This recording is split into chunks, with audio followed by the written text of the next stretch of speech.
Guys, tonight we're going to dive into a story that might seem sweet on the surface, but underneath, it nearly led to chaos and war. So imagine this, a world where something as innocuous as a chocolate bar almost destroyed Europe. Yes, you heard that right. Chocolate, the sweet treat we indulge in without a second thought today, was once at the heart of a battle that could have torn apart the very fabric of European diplomacy and power. And it all started with a humble chocolate bar. You probably won't survive this one without a bit of a sugar rush. So, before you get comfortable, take a moment to like the video and subscribe, but only if you genuinely enjoy what I do here. And hey, why not post your location and local time while you're at it? Let's see just how far chocolate's influence has spread around the globe. Now, dim the lights, maybe turn on a fan for that soft background hum, and let's ease into tonight's journey together. This is where our tale begins a long time ago, before chocolate bars were the candy aisle staples we know today. In fact, long before anyone even imagined chocolate would be sold in solid form. The story of chocolate's role in European history was already stirring the pot of global trade. The journey of chocolate from the bitter drink of the ancient Mesoamerican civilizations to the rich, creamy bar that we love today is a tale filled with intrigue, conflict, and diplomacy. Chocolate, as we know it now, wasn't always a treat for the masses. It had humble beginnings in the ancient cultures of the Maya and Aztec civilizations, who revered the cacao bean as a sacred gift from the gods. In fact, chocolate was consumed as a drink, often mixed with spices, chili, and even ground cornmeal. You can almost imagine it now, a bitter, slightly spicy beverage, far from the sweet cocoa we indulge in today. But it was this very bitterness that carried with it the seeds of future conflict. When the Spanish conquered the Americas, they brought back chocolate to Europe, but not as a sweet indulgence. At first, it was seen as a luxury drink for the aristocracy, a status symbol. Only the elite could afford to sip on chocolate, and it wasn't long before chocolate became the talk of Europe's royal courts. The drink was full of mystique, a rare, foreign delight that only the richest could afford. The idea of chocolate, so far removed from the humble drink of the Aztecs, began to take on a more romanticized quality. This shift in perception was the first stirrings of the sweet revolution that would later engulf Europe. Historians still argue whether the real turning point came when the Spanish court added sugar to chocolate. Did it ruin chocolate's original essence, or did it make it more palatable to European tastes? Some argue that the inclusion of sugar helped cement chocolate as an elite indulgence, while others believe it distorted the original meaning behind chocolate. Whatever the case, it was the introduction of sugar that began the transformation of chocolate into something that would eventually change the course of European history. By the 17th century, chocolate had become an established luxury among the aristocracy. The wealthy elite drank chocolate in elaborate silver cups while discussing philosophy and science. It was, in a sense, a social status indicator, but it didn't stop there. As more people in the European court began drinking chocolate, demand for the cacao beans grew, and soon, Europe had a sweet addiction on its hands. As we move forward, you can almost hear the shifting of gears in Europe's economy. The obsession with chocolate started to bring in more than just sugar traders. It soon became a key player in the global economy. The need for cacao beans turned chocolate into a commodity, and by the 18th century, it was clear that Europe's sweet treat wasn't just something to be consumed, it was a driving force in global trade and imperialism. Cacao became a precious resource, so valuable that it became the focal point of international rivalries. Historians often debate the real impact chocolate had on the European economy. Some argue that its rise contributed to European imperialism and colonization, while others maintain that chocolate was just a small piece in a much larger global puzzle. Regardless of how you see it, one thing is clear: Chocolate's influence was only growing, and it would soon create more than just social tension. It would lead to international conflicts and wars. By now, you can almost imagine the scene. European powers like Spain, France, and Britain all jostling for control over cacao-producing regions. Wars fueled by the obsession with chocolate were brewing. The global chocolate trade had begun to stretch across the Atlantic and beyond, turning a sweet treat into a symbol of power. So, as chocolate took on a new identity, it was no longer just a drink for the elite. It began to take on the form we're familiar with today, the chocolate bar. This seemingly harmless treat was about to become the center of a battle for European supremacy. And it's here that the story takes a dramatic turn, as the sweet treat became a symbol of both luxury and conflict on the brink of destroying Europe. Now that you've got the picture, let's travel back in time a bit further to see how a simple chocolate bar almost caused Europe's downfall. And by now, you're probably wondering how something so delicious could cause so much trouble. Well, it all starts with the rise of industrialization in the 19th century. Chocolate wasn't just a drink for the elite anymore. It was evolving into something much more commercial. At the heart of the revolution was the Industrial Revolution. It was a time when everything was changing. Factories popped up like mushrooms after rain. New inventions were being patented daily, and the world was moving at breakneck speed. Chocolate, once a rare and exotic luxury, was about to become one of the first mass-produced sweets, and that's where things started to get complicated. Enter the chocolate bar. For centuries, chocolate had been enjoyed as a drink or a rare indulgence. But as the 19th century rolled on, innovators in both Britain and Switzerland began to experiment with ways to solidify chocolate into a solid form that could be mass-produced.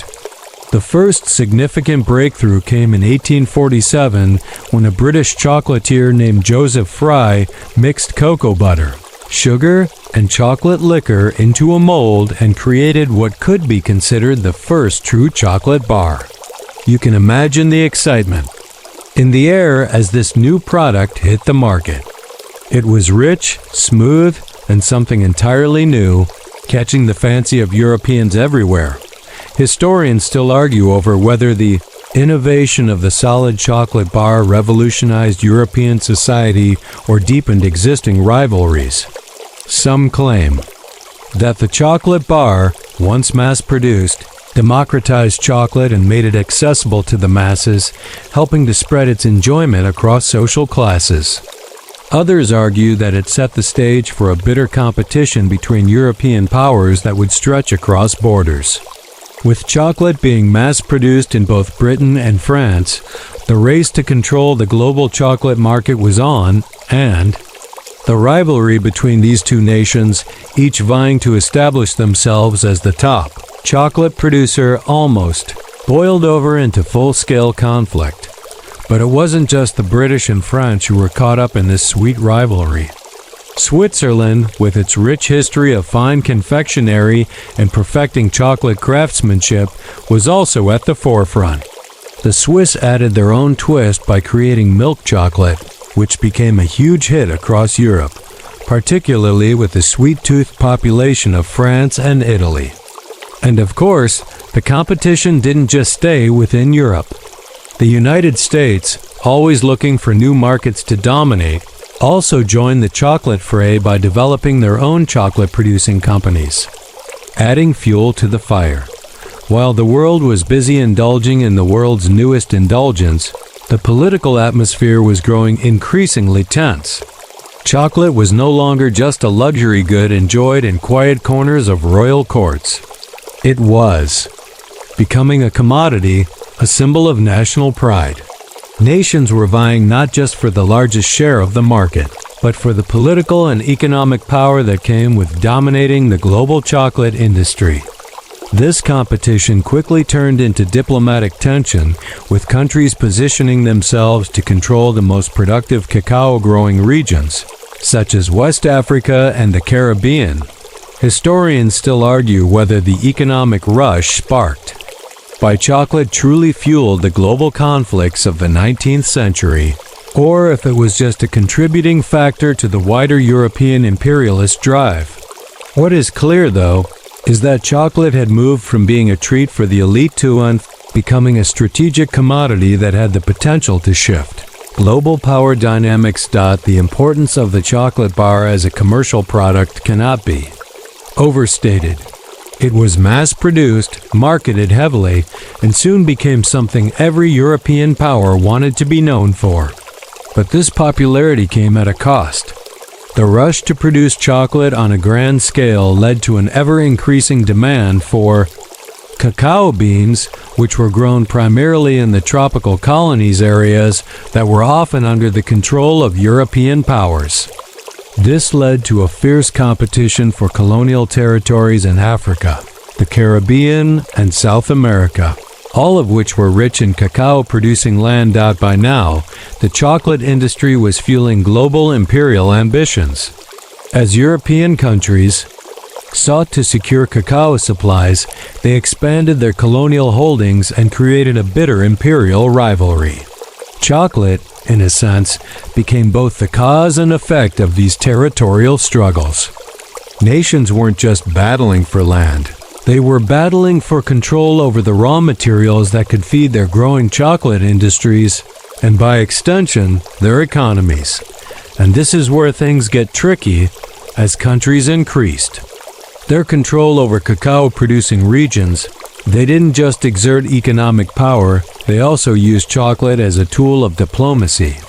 European powers began to use chocolate as gifts to curry favor with each other, and in some cases, it became a form of political leverage. Imagine that. Chocolate, once just a delicious treat, became a currency of sorts in the international game of diplomacy. Some historians argue that chocolate's role in European politics was underestimated. Was it a peaceful tool of cultural exchange and diplomacy, or was it a strategic weapon in a much larger economic and imperialistic battle? The answer is unclear, but one thing is certain. The chocolate bar transformed from an innocent indulgence into a powerful symbol of global rivalry. By now, you're probably wondering how this sweet treat managed to bring Europe to the edge of war. And it all came down to one thing: chocolate's irresistible allure. Nations didn't just want to make chocolate, they wanted to own it. And in doing so, they nearly started an economic and territorial war that would have had far-reaching consequences for the entire European continent. So, by the time the chocolate bar had been perfected and mass-produced, Europe had already set the stage for sweet conflict. The European powers, particularly Britain, France, and Spain, found themselves in a fierce battle for chocolate supremacy. But it wasn't just a trade war, it was becoming a global struggle for control over resources and the very future of economic power. The global chocolate market, which seemed innocent enough in the beginning, quickly became a battleground for empires, each of them jockeying for position, trying to outmaneuver the others on a chocolate-filled chessboard. Now, imagine this for a second. Countries that once traded spices, silk, and cotton were now fighting for cacao. In a world where empires were built on trade routes, chocolate was now part of the very currency that fueled their imperial ambitions. The political landscape of Europe, and indeed the world, was shifting in a way that nobody had anticipated. The chocolate bar, a simple creation, crafted in humble kitchens and factories, was becoming a symbol of economic power and global dominance. The first signs of serious trouble came when Napoleon Bonaparte, ever the strategist, recognized the importance of chocolate as a luxury item and a strategic resource. Napoleon, who was already embroiled in the Napoleonic Wars, decided that in order to ensure the continued prosperity of his empire, France needed to not only control sugar, which was crucial in chocolate production, but also secure exclusive access to cacao. To do this, Napoleon began using chocolate diplomacy to tighten France's grip on colonial cacao-producing regions. Meanwhile, Britain was not about to be outdone. Britain, the world's greatest colonial power at the time, was building its own vast empire of sugar plantations in the West Indies, which naturally gave them a huge advantage when it came to chocolate production. They began mass-producing chocolate bars, selling them at an industrial scale. The British East India Company, one of the most powerful trading companies in the world, was at the forefront of the chocolate trade. But the British, driven by imperial ambition, didn't just want to control the chocolate market, they wanted to monopolize it. And then, as if things weren't complicated enough, we must mention the Spanish, who, remember, were the first Europeans to bring chocolate to the continent. While Spain had initially focused on secrecy and elite consumption of chocolate, by the late 18th century, they too realized that the chocolate trade was a massive economic opportunity. Spain, however, had a different approach to the cacao trade. Instead of industrializing chocolate, they focused on creating exclusive trade routes with their colonies in South America and Central America. Trying to maintain control over the flow of cacao to Europe, historians still argue whether the competition between Britain, France, and Spain over cacao-producing colonies was the primary factor in fueling European rivalries. Some argue that this struggle for chocolate dominance was secondary to the political and military tensions already simmering across Europe. Others believe that the chocolate trade was in fact the catalyst that accelerated imperial collisions. Regardless of which side you fall on, it's clear that the chocolate bar, once a sweet indulgence for the elite, had become a weapon of imperialism. By now, Europe was on the verge of what could be described as a chocolate war. You might be thinking, how could something so sweet create so much tension? But the reality is that the chocolate trade was deeply tied to global resources, including the sugar, cacao, and labor necessary to fuel the growing demand for the chocolate bar. The competition between empires was no longer just about land or wealth. It was about dominating the most profitable commodity of the era. Chocolate was the future. Control cacao, control wealth. But not all was well in chocolate. Paradise. As European nations began to fight for their slice of the chocolate pie, the masses, the very people who were consuming all these chocolate bars, were feeling the effects of the growing tensions. The widespread production of chocolate began to inflate prices, leading to economic disparities between the elite and the working class. The masses weren't just watching the conflict, they were living it. Think of it like this. Chocolate bars, which had once been rare and exquisite treats, became so widespread that they were seen as a *** symbol of luxury in a world that was rapidly growing more unequal. The working class families were being priced out of the chocolate market. And while chocolate became more accessible, it also began to embody class division. It became a marker of status, who could afford it and who could not. But the chocolate bar had a way of uniting the masses through a common desire. And so, as the sweet rivalries between empires escalated, chocolate symbolism became even more profound. It wasn't just a treat anymore. It was a point of contention, a flashpoint that represented the very heart of European conflict. Now, imagine if you were a worker in Britain, or France, or Spain. You know your nation's chocolate bar is the best, but you also know it's built on the backs of labor in colonies, labor that often involved exploitation, slavery, and economic oppression. The question loomed, who was truly benefiting from the chocolate bar? It was at this point that some thinkers, activists, and intellectuals began to question the very moral foundation of this growing industry. Was the pleasure of consuming chocolate worth the cost? Could the sweet treat that promised indulgence be morally tainted? Historians argue whether chocolate, in its transformation from luxury to commodity, caused social upheaval. or whether it was just another part of the broader economic forces at play in 19th century Europe. Some say that chocolate's role in imperial struggles, while significant, was just a reflection of the wider colonial exploitation that was happening globally. Others suggest that chocolate symbolized the growth of European consumer culture with its power to both unite and divide. The truth lies somewhere in between.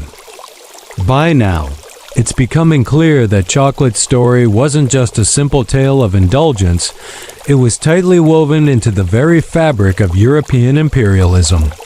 But here's where it gets really interesting. The chocolate bar, which had once been the symbol of luxury for the elite, began to serve as a catalyst for something much larger than just economic rivalry. As chocolate became more widely accessible to the masses, it began to fuel social unrest. You might be thinking, wait, how does a chocolate bar lead to unrest? Well, let's break it down. As chocolate factories sprang up in Britain, France, and even the fledgling United States, it became clear that chocolate was no longer just a symbol of wealth. Now, chocolate was something that everyday people were consuming at an increasing rate. What was once an elite treat became an industrial product, and with that came the production of more affordable chocolate bars. The people, particularly in the working class, were eating more chocolate than ever before, but at what cost?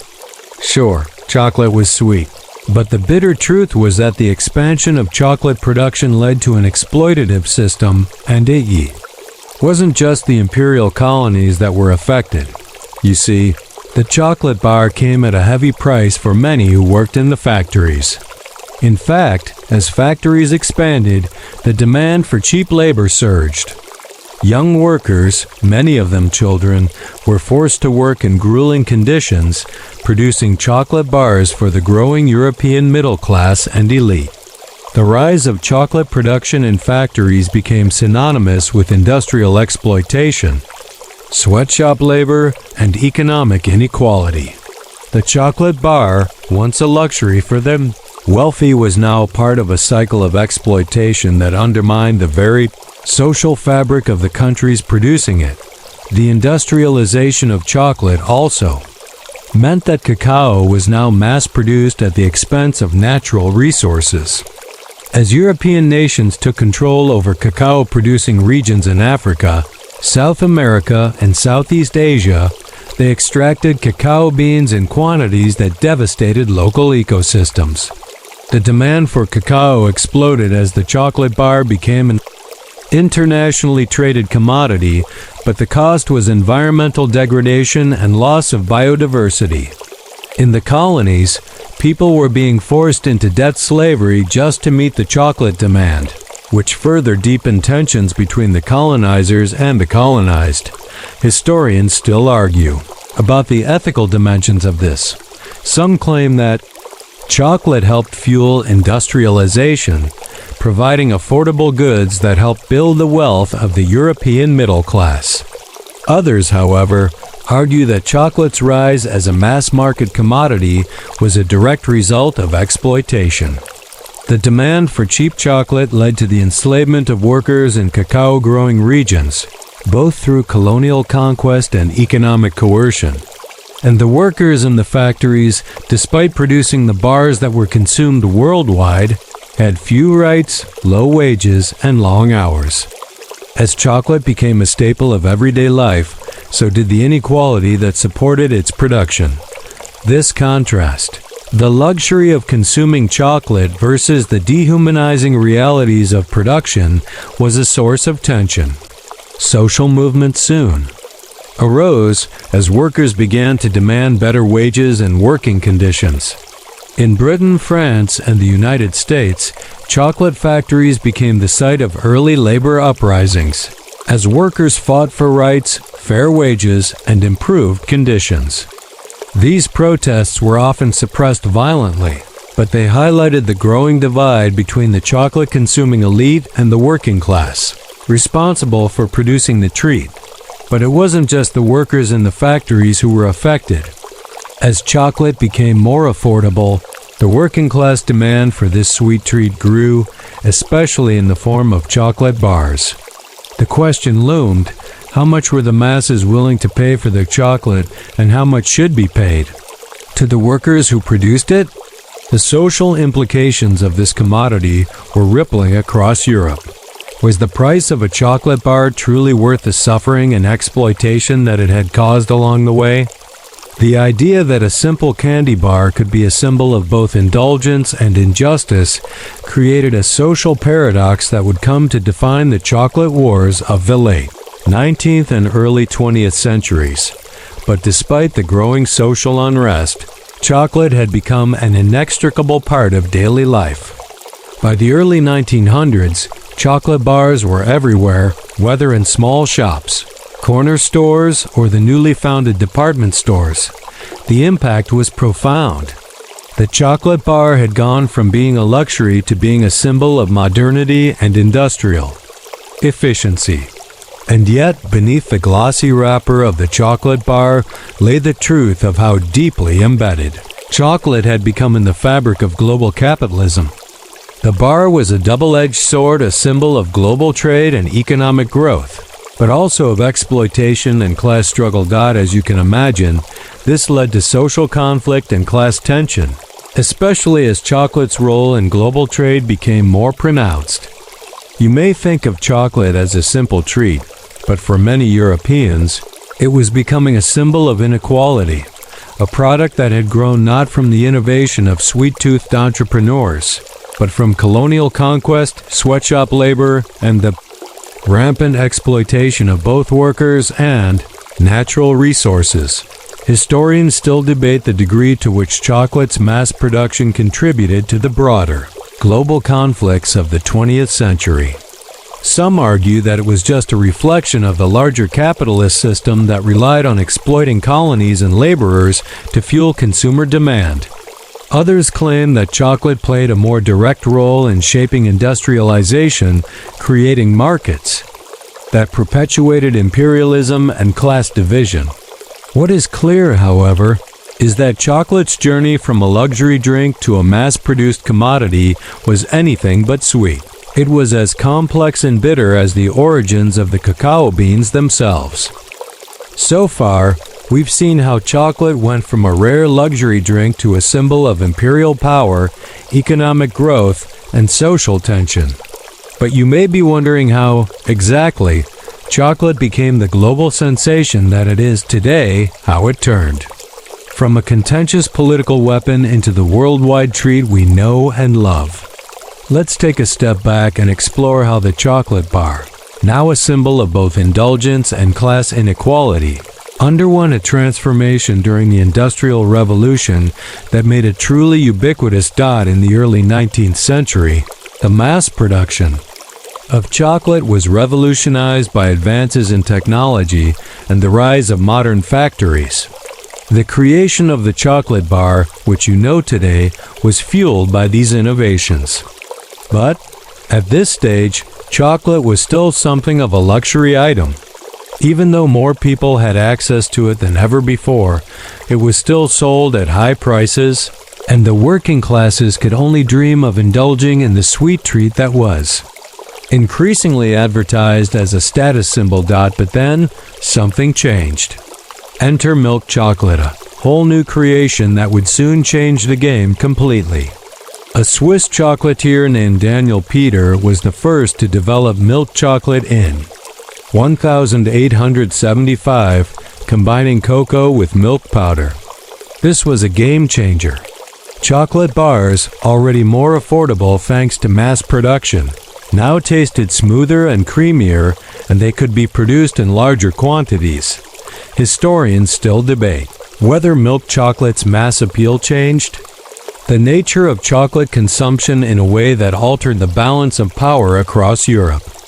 Some argue that the milk chocolate revolution allowed chocolate to become a product that was accessible to nearly everyone, democratizing what had once been a rare luxury. Others believe that the milk chocolate boom only deepened class divisions by making chocolate even more desirable while reinforcing the need for cheap labor to meet growing demands. Either way, chocolate was no longer the exclusive indulgence of kings and queens. Now, it was a treat available to almost anyone who could afford it. As chocolate became more accessible, its place in the global market skyrocketed. Britain once again found itself at the forefront of the chocolate revolution. As the largest colonial power of the 19th century, Britain had access to vast amounts of cacao, sugar, and other essential ingredients, all produced in the colonies. This gave British chocolate makers a huge advantage in the market. Soon, British companies like Cadbury and Rowntrees were leading the way in mass-producing chocolate bars, while other countries scrambled to catch up. The demand for chocolate exploded, and as it did, so did the economic significance of the chocolate industry. By the early 20th century, chocolate had moved from being a luxury item to being a mainstream product, with millions of bars sold every year. The demand for chocolate became so intense that some scholars believe it helped shape the early modern global economy, contributing to the rise of consumer culture that would dominate the 20th century. However, the more accessible chocolate became, the more complicated its impact on global affairs. Chocolate production was still largely dependent on colonial labor and often slave labor in the cacao-growing regions. European powers were still exploiting colonies in Africa, South America, and the Caribbean to produce cacao at incredibly cheap rates. Even as the global chocolate market grew, the inequities associated with cacao production were still deeply ingrained. But there's something about chocolate, it doesn't just fill your stomach. It fills your imagination. As chocolate became more widespread, it started to carry a more symbolic value. In addition to being a commodity, it became a representation of modernity, progress, and industrialization. You could almost say that chocolate bar wrappers became the new currency of modern life, showing that you were part of the growing consumer economy, the culture of the new century. Yet, with that growth came dark side effects. The mass production of chocolate didn't just create economic power for companies like Cadbury, Hershey, and Lindt. It also created new problems in the form of ethical dilemmas around how chocolate was sourced. As worker rights became a more pressing issue, the question arose, who was truly paying the price for chocolate bars? Was it the people making it? Was it the people buying it? Or was it the people whose land and labor had been exploited to grow cacao for the chocolate giants?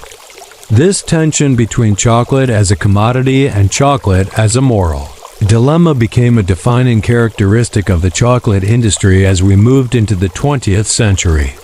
As chocolate became so widely loved, its cost, both economic and ethical, wasn't something easily ignored. In fact, the connection between chocolate and global inequality has been a persistent issue in the chocolate industry to this day.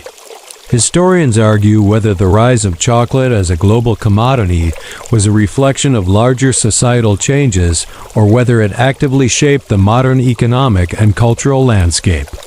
Regardless, what we do know is that the humble chocolate bar, which began as a luxury drink for the elite, evolved into one of the world's most popular treats, crossing cultural, social, and economic divides.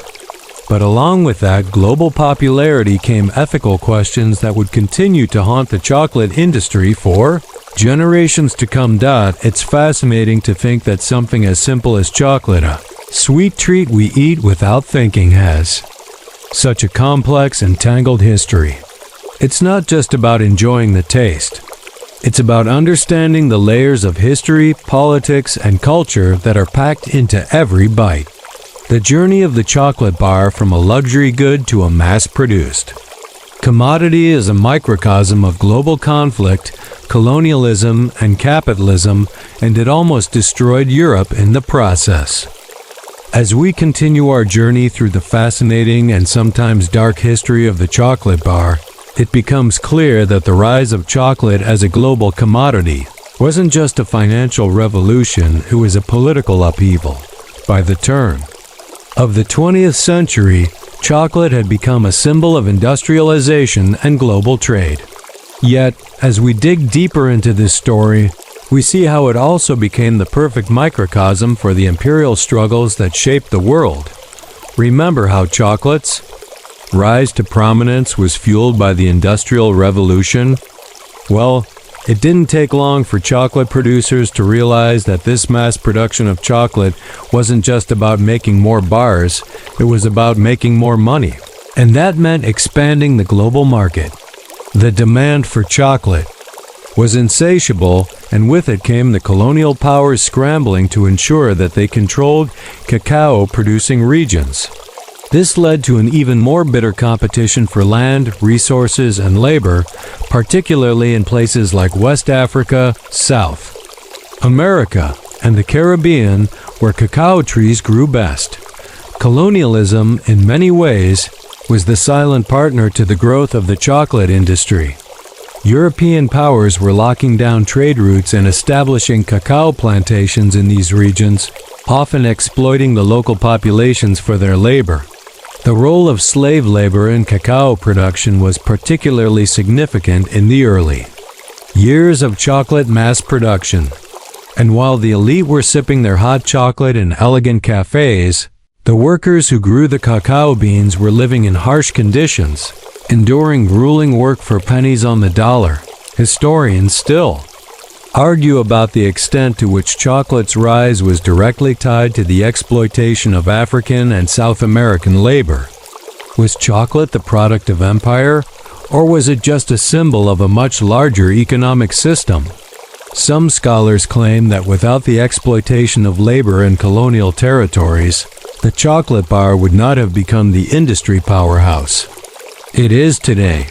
Others argue that chocolate played only a small role in the larger imperial system, which was driven more by the trade of goods like sugar, spices, and cotton. But regardless of where the true responsibility lies, one thing is certain. Chocolate became entwined with the very essence of European colonial power.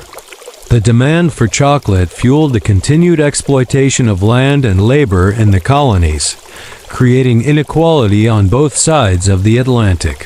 For those who produced it in the colonies, cacao was a means of survival, but for those who consumed it in Europe, it was an indulgence, an escape into a world of sweet luxury. And yet, that luxury was built on the backs of those who were forced to labor for it. This stark divide is something we'll continue to explore, but it wasn't just the masses of chocolate lovers who were blind to this reality. The elite chocolate manufacturers, those at the head of companies like Cadbury, Nestle, and Hershey, knew full well that their sweet success was built on an exploitative system. The irony of it all? They were marketing chocolate as a luxury while profiting off the suffering of people halfway across the world. At the time, the vast majority of Europeans, especially the upper classes, didn't give much thought to where their beloved chocolate bars came from or who made them. It was simply part of life, part of their growing consumer culture. But there was growing unrest on the horizon, as the ethical and political implications of chocolate's production could no longer be ignored. By the early 20th century, calls for labor reform and social justice were becoming louder. Intellectuals, workers, and even consumers began to ask uncomfortable questions. Who is really paying for our chocolate? As the chocolate bar gained global appeal, awareness of the ethical implications of its production began to spread. Consumers, many of whom had never considered the sources of their indulgences, began to demand fair trade practices. Chocolate companies were now faced with a dilemma. How could they continue to satisfy growing demand for cheap chocolate while ensuring that the workers involved in its production were treated fairly? In the aftermath of the World Wars, chocolate companies began to face a growing consumer consciousness. People wanted ethical chocolate that wasn't just about taste, but about how it was made. The idea of fair trade chocolate emerged, although it wasn't a widespread practice until much later. The demand for transparency and ethical Sourcing of cacao would ultimately force the chocolate industry to change its ways. But the question still lingers.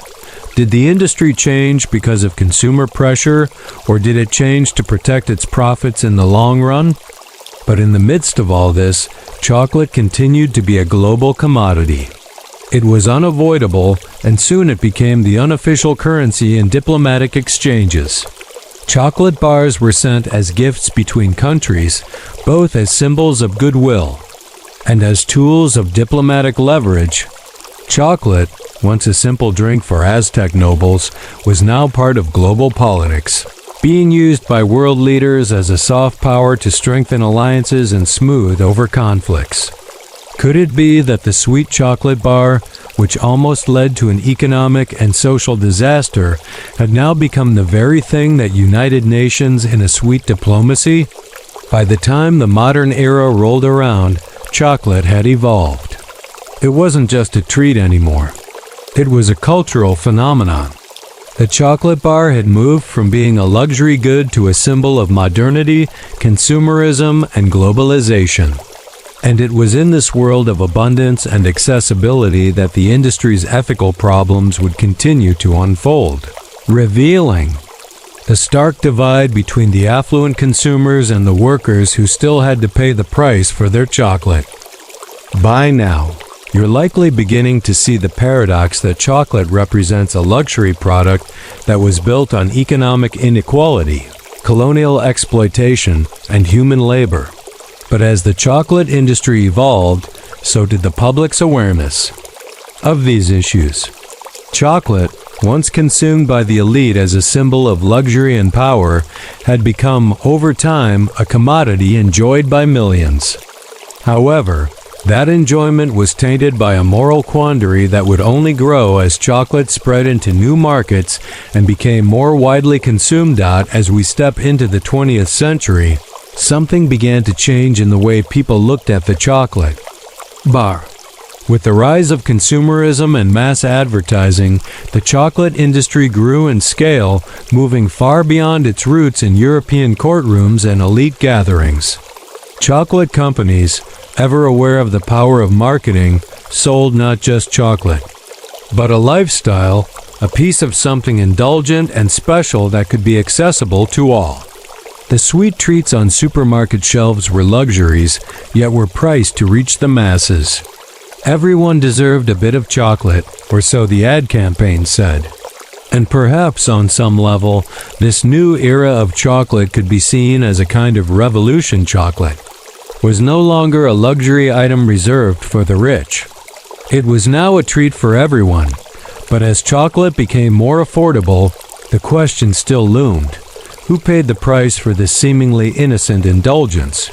Colonial labor continued to play a key role in the production of cacao. Though slave labor was outlawed in many parts of the world, economic exploitation was still rampant, especially in cacao-growing regions like the Ivory Coast, Ghana, and Indonesia. Laborers worked in grueling conditions for very low wages to produce the beans that would be processed into the very chocolate bars that European consumers devoured. Yet, despite increasing awareness of the human cost behind chocolate, the industry grew and its power continued to spread. One of the key factors that kept chocolate so prevalent was its cultural symbolism. For centuries, chocolate had been a symbol of power, whether it was the elites of the ancient world drinking their bitter concoctions, or the royalty of 18th century France enjoying chocolate served in ornate cups. Now, in the 20th century, chocolate was still a symbol, but a symbol of something different. It became a marker of modernity, consumer power, and the idea of indulgence for all. Chocolate became tied to family celebrations, festivals, and even holiday traditions. From Easter eggs to Valentine's Day boxes, chocolate had woven itself into the fabric of modern culture. This new cultural significance allowed chocolate to transcend its economic roots, making it a universal treat. But it was also around this time that some started to push back, questioning whether the chocolate industry could ever truly reconcile its legacy of exploitation and labor abuse. The debate about fair trade chocolate began to take shape, with activists and consumers calling for the industry to address the unethical practices in cacao production. But the chocolate giants, the Cadburys, the Nestles, the Hershey's were reluctant to change. Their profits were too high, and the consumer demand for affordable chocolate bars was too strong. But as the 20th century continued, and especially with the rise of globalization, the demand for ethically sourced products began to gain momentum. The global chocolate market was no longer just a European or American affair, it was reaching into Africa, Asia, and Latin America. Chocolate was being consumed at unprecedented rates. Companies were now faced with the prospect of adjusting to a new reality, one where consumers were increasingly concerned about where their chocolate came from and whether it had been produced ethically. Fair trade certification was introduced as a solution, promising that cacao growers were paid fairly for their crops and treated with respect. Historians debate whether the fair trade movement was truly a game changer for the chocolate industry, or whether it was simply a marketing gimmick designed to appease an increasingly conscious consumer base. Some argue that the fair trade movement was a critical step toward more ethical production, while others argue that it doesn't do enough to disrupt the power dynamics that still govern the global cacao trade. After all, even with the rise of fair trade products, chocolate giants continue to dominate the industry, and much of the global chocolate supply still relies on cheap labor from developing countries. Despite these complexities, there's no denying that the chocolate industry has begun to take steps toward reform. Smaller chocolate companies, especially those in Europe, have led the charge in sourcing ethically grown cacao, and consumers are more conscious than ever before about what's in their chocolate. But the question remains, can the chocolate industry ever be truly sustainable and ethical, given its complex history and global scale? As we continue to consume chocolate at an ever-increasing rate, it's clear that the legacy of chocolate from its origins as a drink of the gods to its mass production status today is one that cannot be easily separated from the history of colonialism, imperialism, and economic exploitation.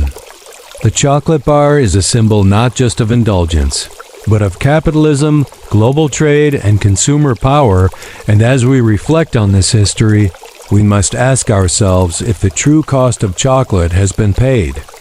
The future of chocolate is in our hands, and with the rise of conscious consumerism, there is hope that chocolate can be part of a new world order, one where ethical sourcing, fair wages, and sustainability can become the new normal. But as with all things, it will take time, awareness, and effort to turn what was once a symbol of inequality into something that brings people together in a truly ethical way.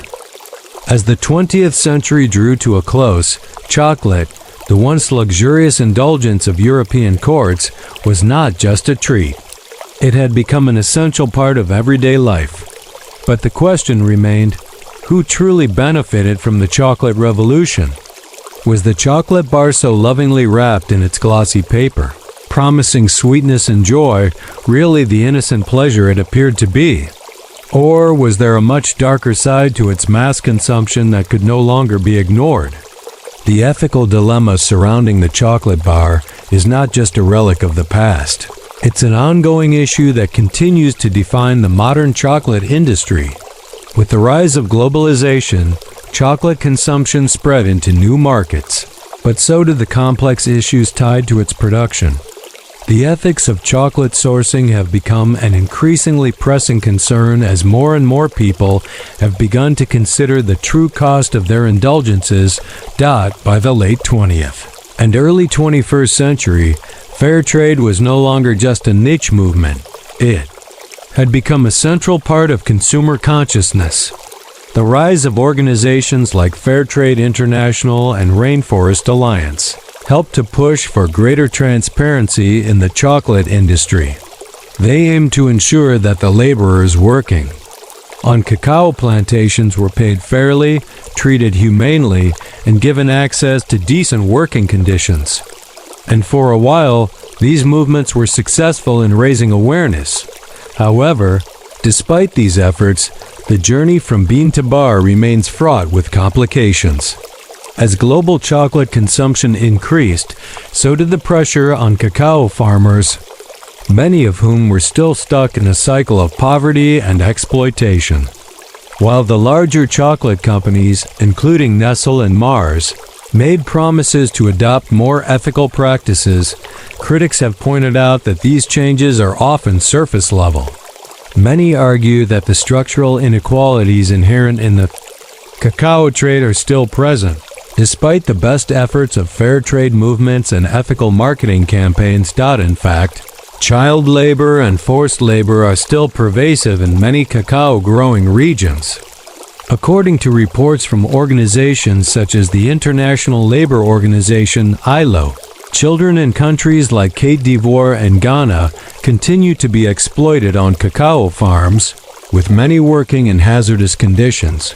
This issue has become a significant human rights concern, as children, who should be in school, are instead working on farms under life-threatening conditions. Historians and ethicists still debate whether chocolate companies are doing enough to eliminate these practices. On one hand, we have to acknowledge that mass-scale changes in such a complex global industry are difficult to achieve. On the other hand, many argue that the chocolate giants must be held accountable for continuing to profit from exploitation, particularly when their customers are becoming increasingly aware of these practices. Can chocolate companies truly claim to be ethical if they are still dependent on exploitative labor for cacao production? Despite this, the public outcry over unethical chocolate production has driven some change.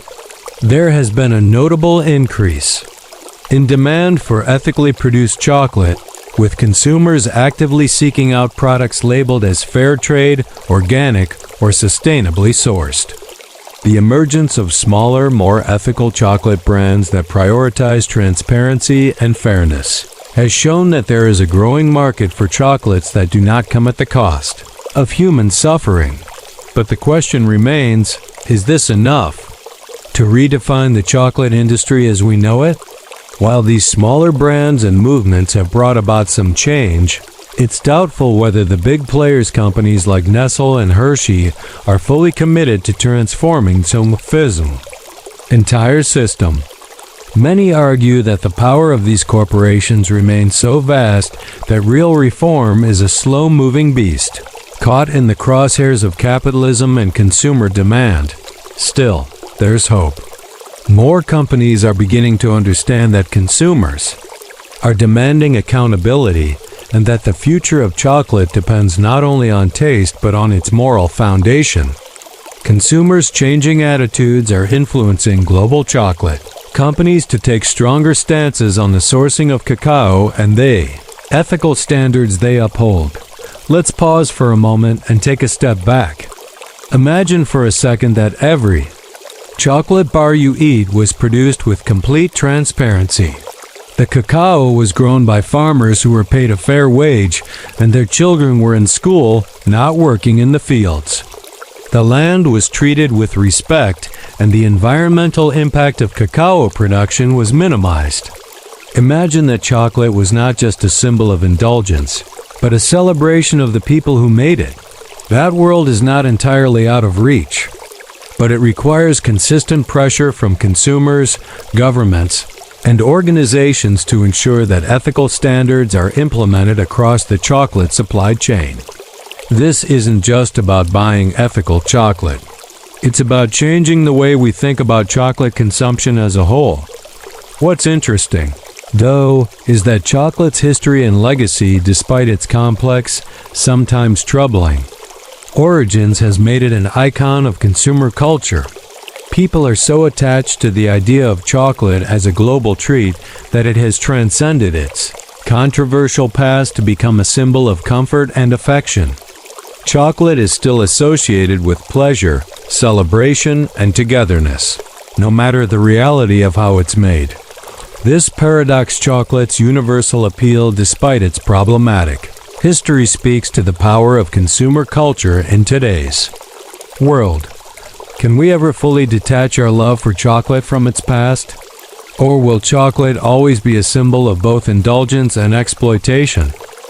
As we venture further into the complex legacy of the chocolate bar, it's hard not to notice the way chocolate has become so deeply embedded in global culture. It's not just a food anymore, it's a symbol of comfort, celebration, and even love. Think about how often you see chocolate given as a gift. Whether it's a box of chocolates for Valentine's Day, a chocolate bunny for Easter, or a bar tucked into someone's birthday gift, chocolate has become ingrained in the rituals and traditions that shape many of our lives. It's almost impossible to imagine a world without it. But as we've seen, chocolate's path to ubiquity wasn't without its dark side. And now, as chocolate continues to evolve, there's a growing conversation about how we can reshape its future to make it something we can enjoy guilt-free at the dawn of the 21st century.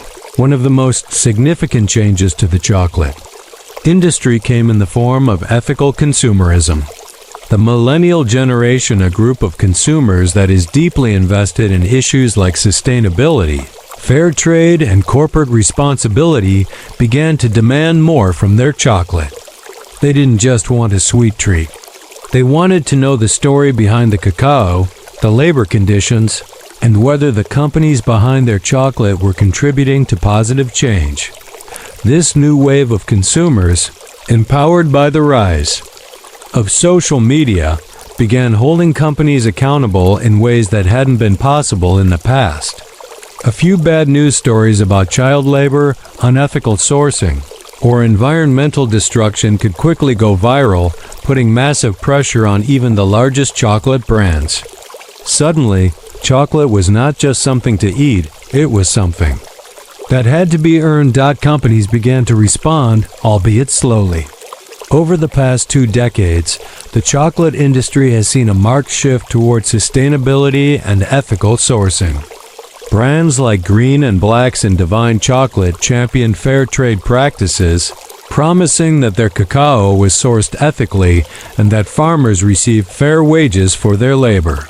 But let's be honest, these were often smaller companies that operated on a niche level, and it wasn't clear whether the big chocolate giants were willing to join this movement. In many ways, the shift toward ethical chocolate was still a work in progress.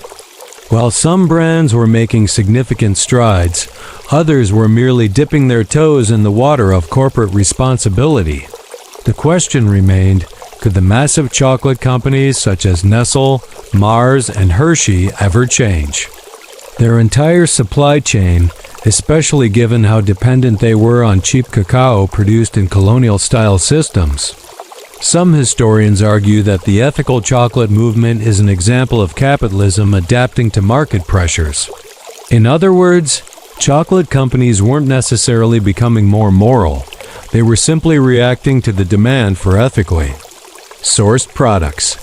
Critics, however, claim that these companies still rely heavily on exploitative labor in cacao production, and that their efforts are largely superficial. Whether it's through token fair trade certifications or the occasional charity initiative, critics argue that the big players are still profiting from a system that doesn't actually change the root causes of inequality. Meanwhile, the issue of child labor in cacao-producing countries remains one of the most pressing concerns.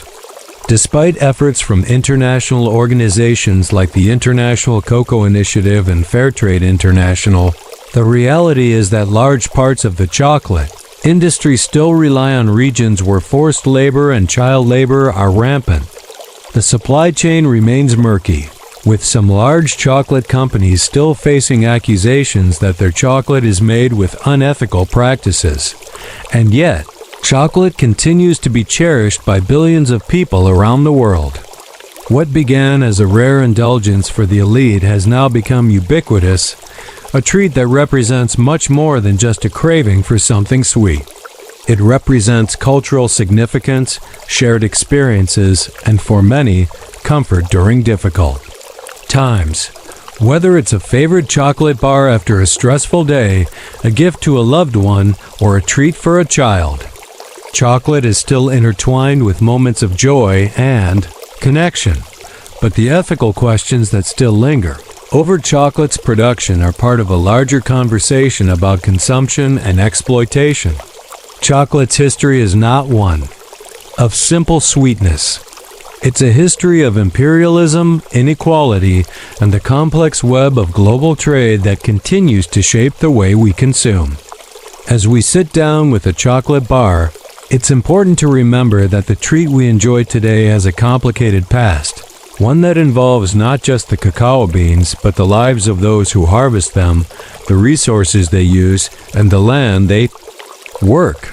Perhaps the future of chocolate lies in the hands of conscious consumers, people who are aware of the issues and who demand more from the companies that produce their beloved treats.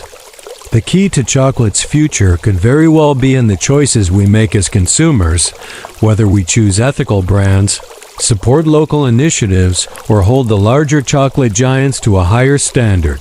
Ultimately, the chocolate bar is a product of our times, both a sweet pleasure and a reminder of the darker side of global trade. As chocolate continues to be an integral part of our lives, we are left with a difficult question. How can we enjoy chocolate without the bitter aftertaste of exploitation?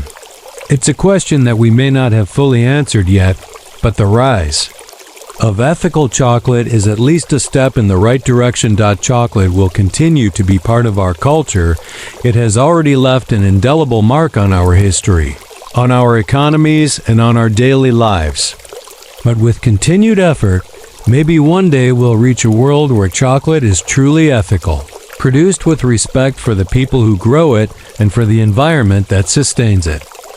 As we move deeper into the legacy of chocolate's place in modern culture, it's important to recognize the influence chocolate still holds today, despite its tumultuous past. The story of chocolate, once a luxury treat for the elite, has become a symbol of indulgence and pleasure for millions of people across the globe. From the chocolate bars we grab off supermarket shelves to the extravagant chocolate sculptures displayed in art galleries, chocolate has become synonymous with celebration, comfort, and happiness. But in order to truly understand chocolate's role in today's world, we have to look at how it transcended its colonial beginnings and became an irreplaceable part of modern society. In the 21st century, chocolate has cemented its status as one of the world's most beloved foods. It has evolved into a multi-billion-dollar industry, with chocolate bars, hot chocolate, and chocolate-based desserts being consumed in nearly every corner of the world. It's no longer just a luxury product or a symbol of imperialism. Chocolate has morphed into an emotional experience, one that triggers nostalgia, happiness, and comfort for people of all ages and backgrounds. But as chocolate became more ingrained in our lives, its place in modern society raised some pressing questions. Can we really enjoy chocolate without acknowledging its history of exploitation? Can we separate the sweet enjoyment of a chocolate bar from the painful legacy of its production? These questions are not easy to answer, and it's a moral dilemma that modern chocolate consumers must face. As the demand for ethical chocolate continues to rise, it's important to acknowledge the growing presence of sustainable brands and the fair trade movement.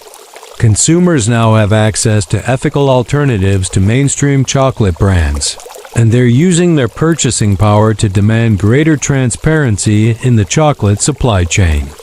The rise of bean-to-bar chocolate companies, those that control the entire process from cacao sourcing to final product, revolutionized the way we look at the chocolate industry.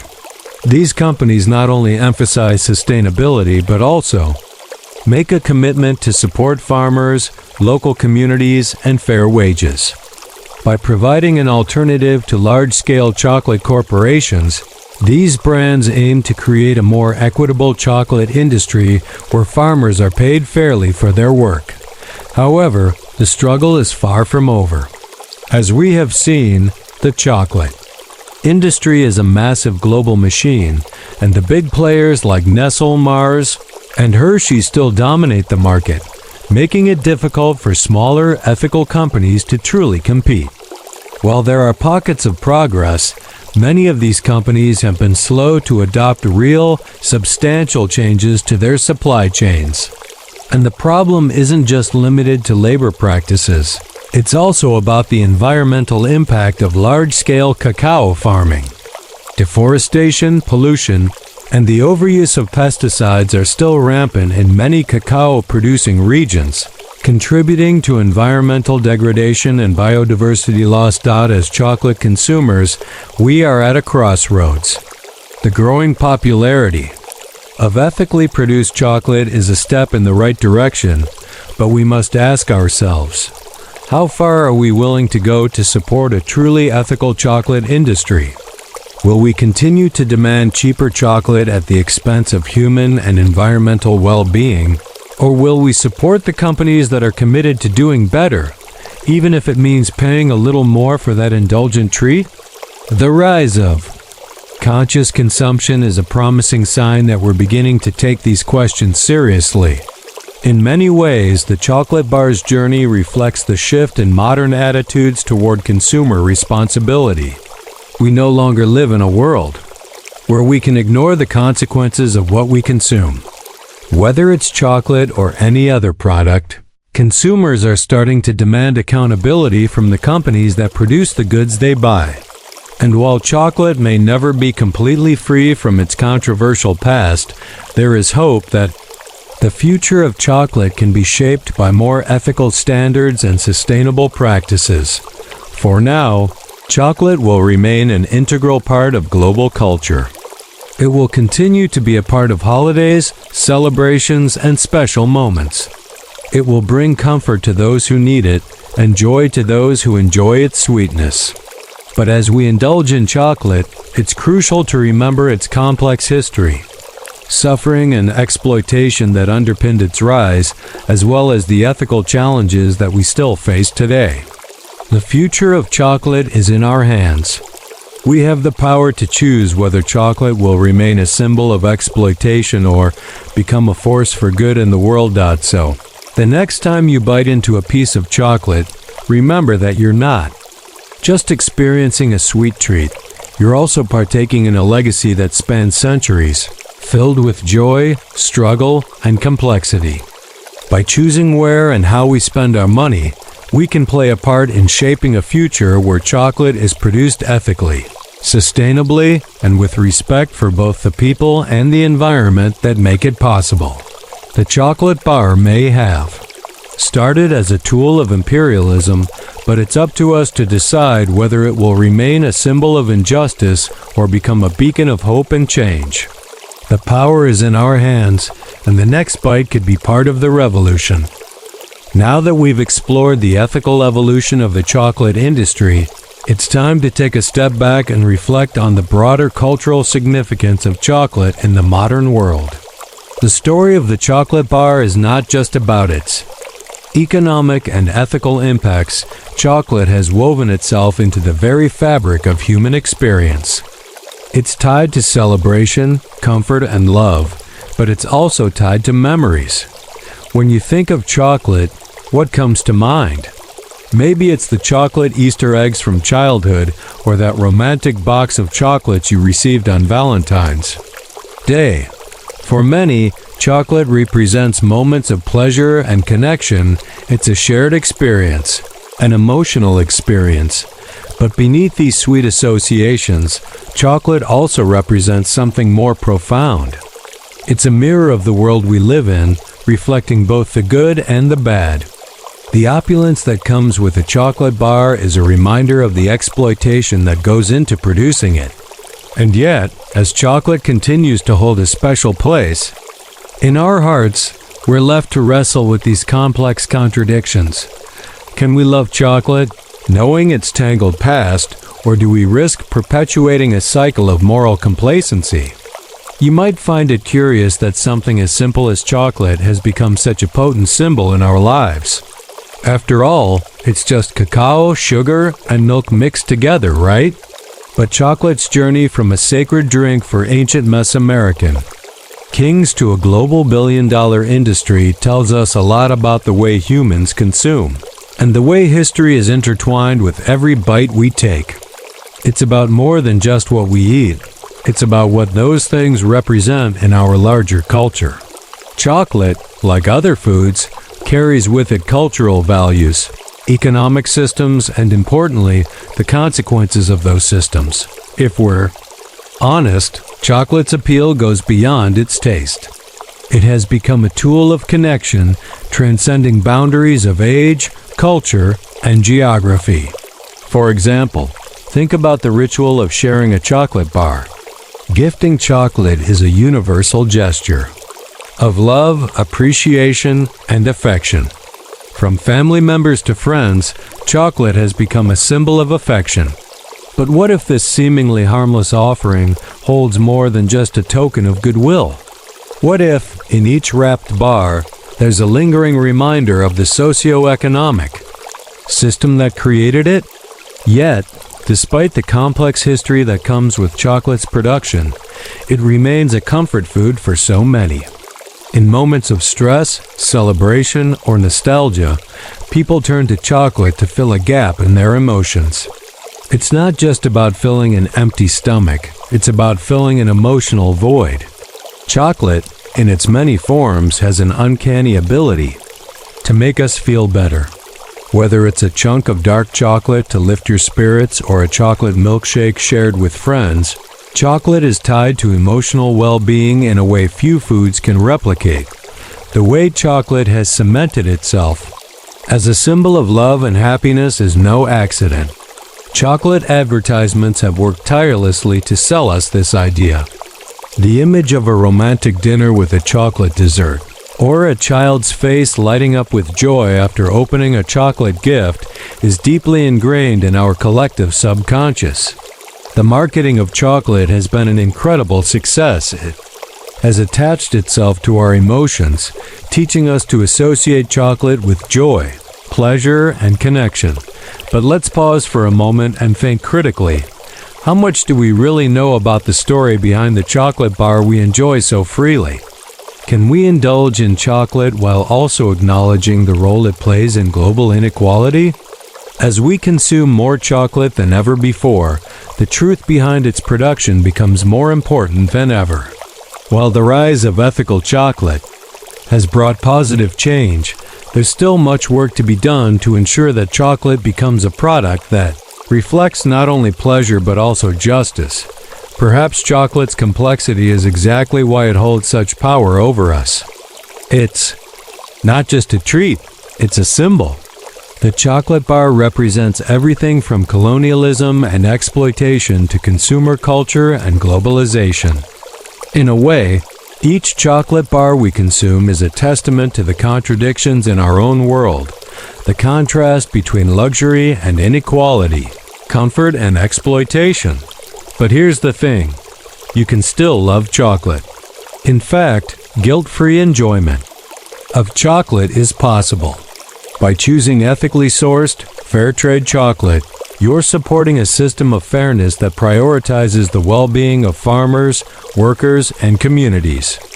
Yes, it may cost a little more, but that's the price for making chocolate a force for good instead of a product of exploitation. So, while chocolate continues to evolve both as a product and as a symbol, let's remember that the future of chocolate is in our hands. We can shape the way chocolate is produced, marketed, and consumed by demanding transparency and supporting sustainable practices. The next time you reach for a chocolate bar, consider the story it tells and ask yourself, what kind of chocolate world do I want to be a part of? The chocolate bar, with its rich history and complex legacy, can become a symbol of change, a representation of how the world can move toward a future where pleasure doesn't come at the cost of people or the planet. And as consumers, we hold the power to create that future with each and every bite. As we continue this journey through the tangled history of the chocolate bar, It's impossible to ignore the deeper connections between chocolate, global trade, and consumer culture. But beyond the economics and ethics, chocolate has become something more. It's a global cultural force that continues to shape our lives in ways both subtle and profound. We see chocolate in movies, on social media, in advertisements, and in our homes. It is now woven into the fabric of celebration, tradition, and even personal identity. But as chocolate becomes such an intrinsic part of our globalized world, it's worth asking, what role does chocolate play in the larger cultural narratives we consume every day? Beyond its economic and political implications, how does chocolate inform the way we see ourselves, the way we celebrate milestones, and the way we connect with others? First, let's take a closer look at the power of chocolate in popular culture. From romantic scenes in movies, where a lover presents a beautifully wrapped box of chocolates, to the joyful faces of children receiving Easter chocolate eggs, chocolate has become synonymous with emotional connection. It's a way to show love, friendship, and affection. It is a universal language of sweetness that transcends cultural boundaries. Even in places where chocolate isn't traditionally a food staple, the allure of chocolate has become so universal that it is now often used as a gift, a simple offering of affection that expresses a deep, intangible feeling. But the truth behind these cultural representations is that chocolate isn't always about the sweetness we see in movies. As we've learned, chocolate is also about power, who has it, who controls it, and who profits from it. As the industry continues to grow, there's a disconnect between the sugar-coated image of chocolate in our minds and the realities of its production. The sweet chocolate bar that many of us know and love is built upon the labor of those who have historically been exploited for it. Let's dig deeper into how chocolate, despite its rich cultural symbolism, still faces criticism as a product that embodies inequality. Even with the rise of ethical chocolate brands, many major corporations remain reluctant to fully change their sourcing practices. Large companies continue to reap the profits from the global chocolate industry, while millions of workers remain in poverty. Despite the growing demand for fair trade chocolate, the fact remains that most of the world's cacao is still grown in countries where child labor and poor working conditions are all too common. But as chocolate continues to grow in importance in global culture, its role in defining our collective conscience is becoming more powerful. We live in a world where people are increasingly aware of the consequences of their consumption choices. And with this knowledge, consumers have started to demand transparency from the companies they buy from. Many want to know not only how chocolate tastes, but how it was made, where it came from, and the labor practices behind its production. This is where the chocolate industry finds itself at a crossroads. Cultural expectation and economic reality now collide. The ethical movement in chocolate is, without a doubt, a cultural shift in the way we consume products.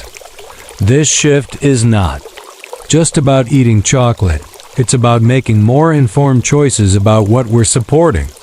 As the demand for ethically sourced chocolate grows, large corporations are feeling the pressure to reform their practices. But whether this leads to real change in the industry remains to be seen.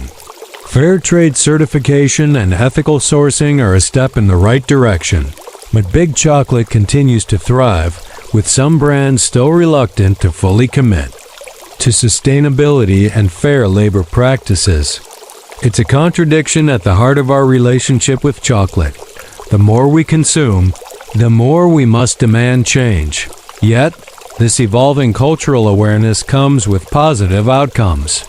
The rise of artisan chocolate makers and small independent chocolatiers has created new, more ethical chocolate options for consumers.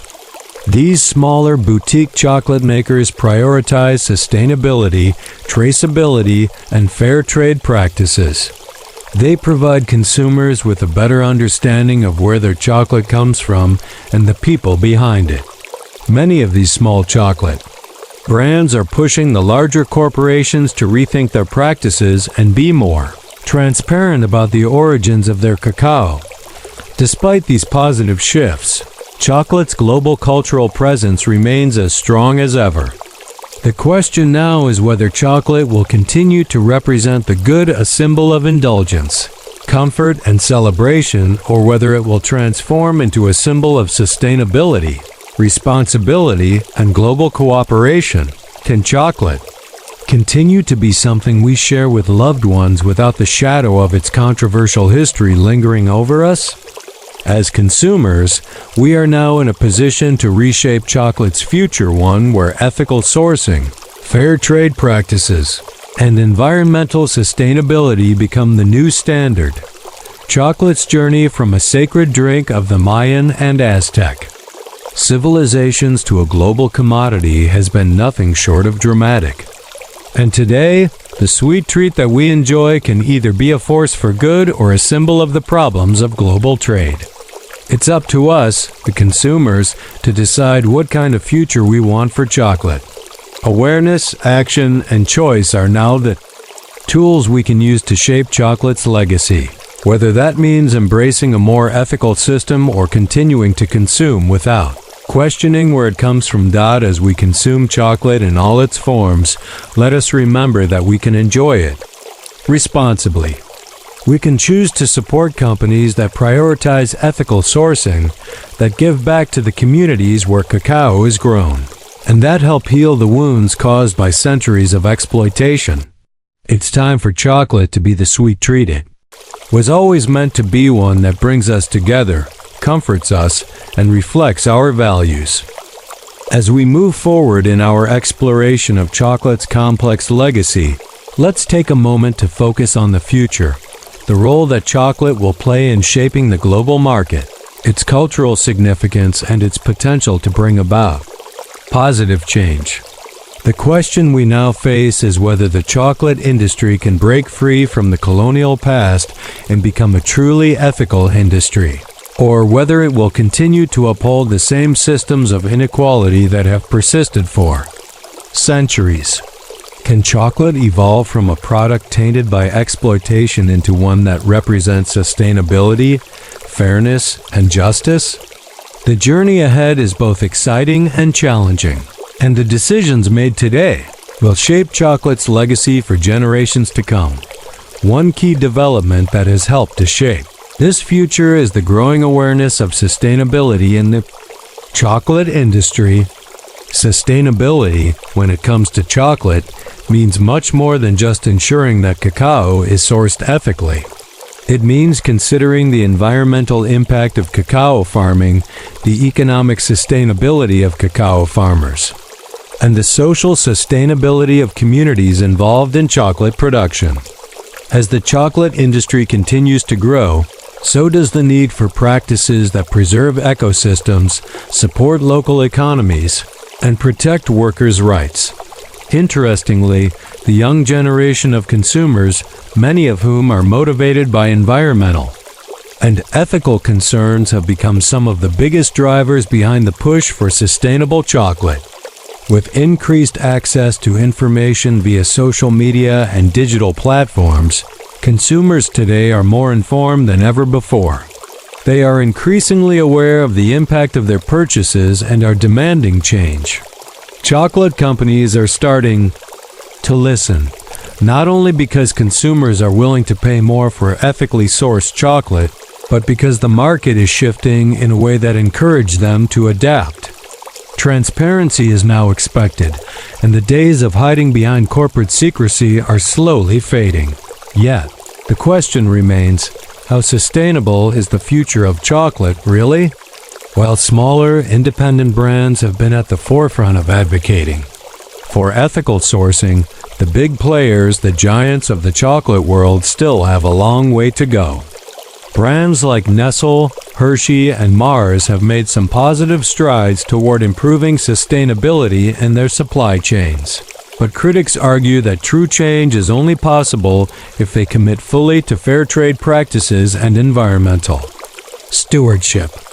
The global chocolate market is still largely controlled by these massive corporations, and the question becomes, can they truly shift the tide of their operations to reflect a commitment to fairness, sustainability, and ethical sourcing?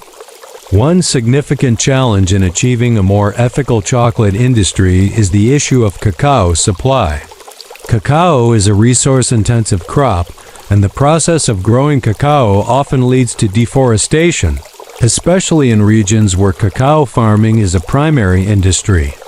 While sustainable cacao farming is possible, it requires the investment of time, resources, and education to ensure that farmers are not only adopting better practices, but that their livelihoods are also supported. Agroforestry, the practice of growing cacao alongside other crops and trees, is one potential solution to mitigate environmental damage and improve the overall sustainability of cacao farming. By providing farmers with the knowledge and resources to cultivate cacao in ways that benefit both the environment and their communities, the chocolate industry can begin to take concrete steps toward a more sustainable future. The good news is that there's hope for the chocolate industry to transform into something better. The rise of ethical consumerism and a growing interest in sustainability are pushing companies, big and small, to rethink how they source their cacao and the impact they have on both people and the planet. The demand for fair trade chocolate is growing, and with it, the ability of consumers to influence the market. This is not just a niche movement anymore, it's becoming mainstream. But as we look to the future, we must also confront some hard truths. Can we truly enjoy chocolate as a guilt-free indulgence? The fact is, the chocolate we eat today is still deeply connected to the complex legacy of colonialism, exploitation, and environmental destruction. Cacao farmers continue to face low wages, and many still live in poverty.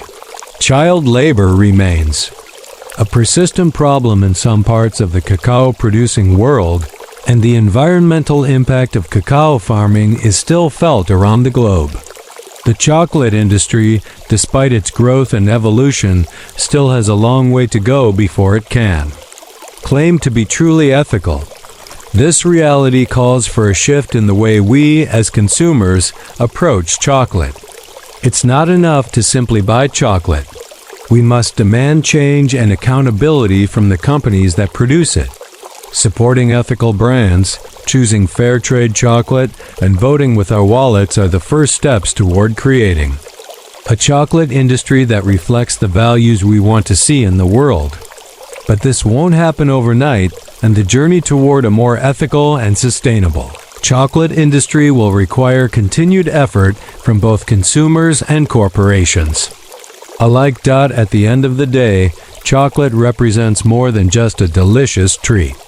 It is a symbol of our global economy, our consumer culture, and the tensions that lie at the heart of global trade. But it also represents something else, a promise of change. Through ethical sourcing, sustainable practices, and consumer awareness, we have the opportunity to shape the future of chocolate in a way that reflects the world we want to live in. One that values fairness, justice, and respect for people and the planet. So the next time you enjoy a chocolate bar, think about what it represents: not just the sweetness of indulgence, but the chance for a better, fairer future.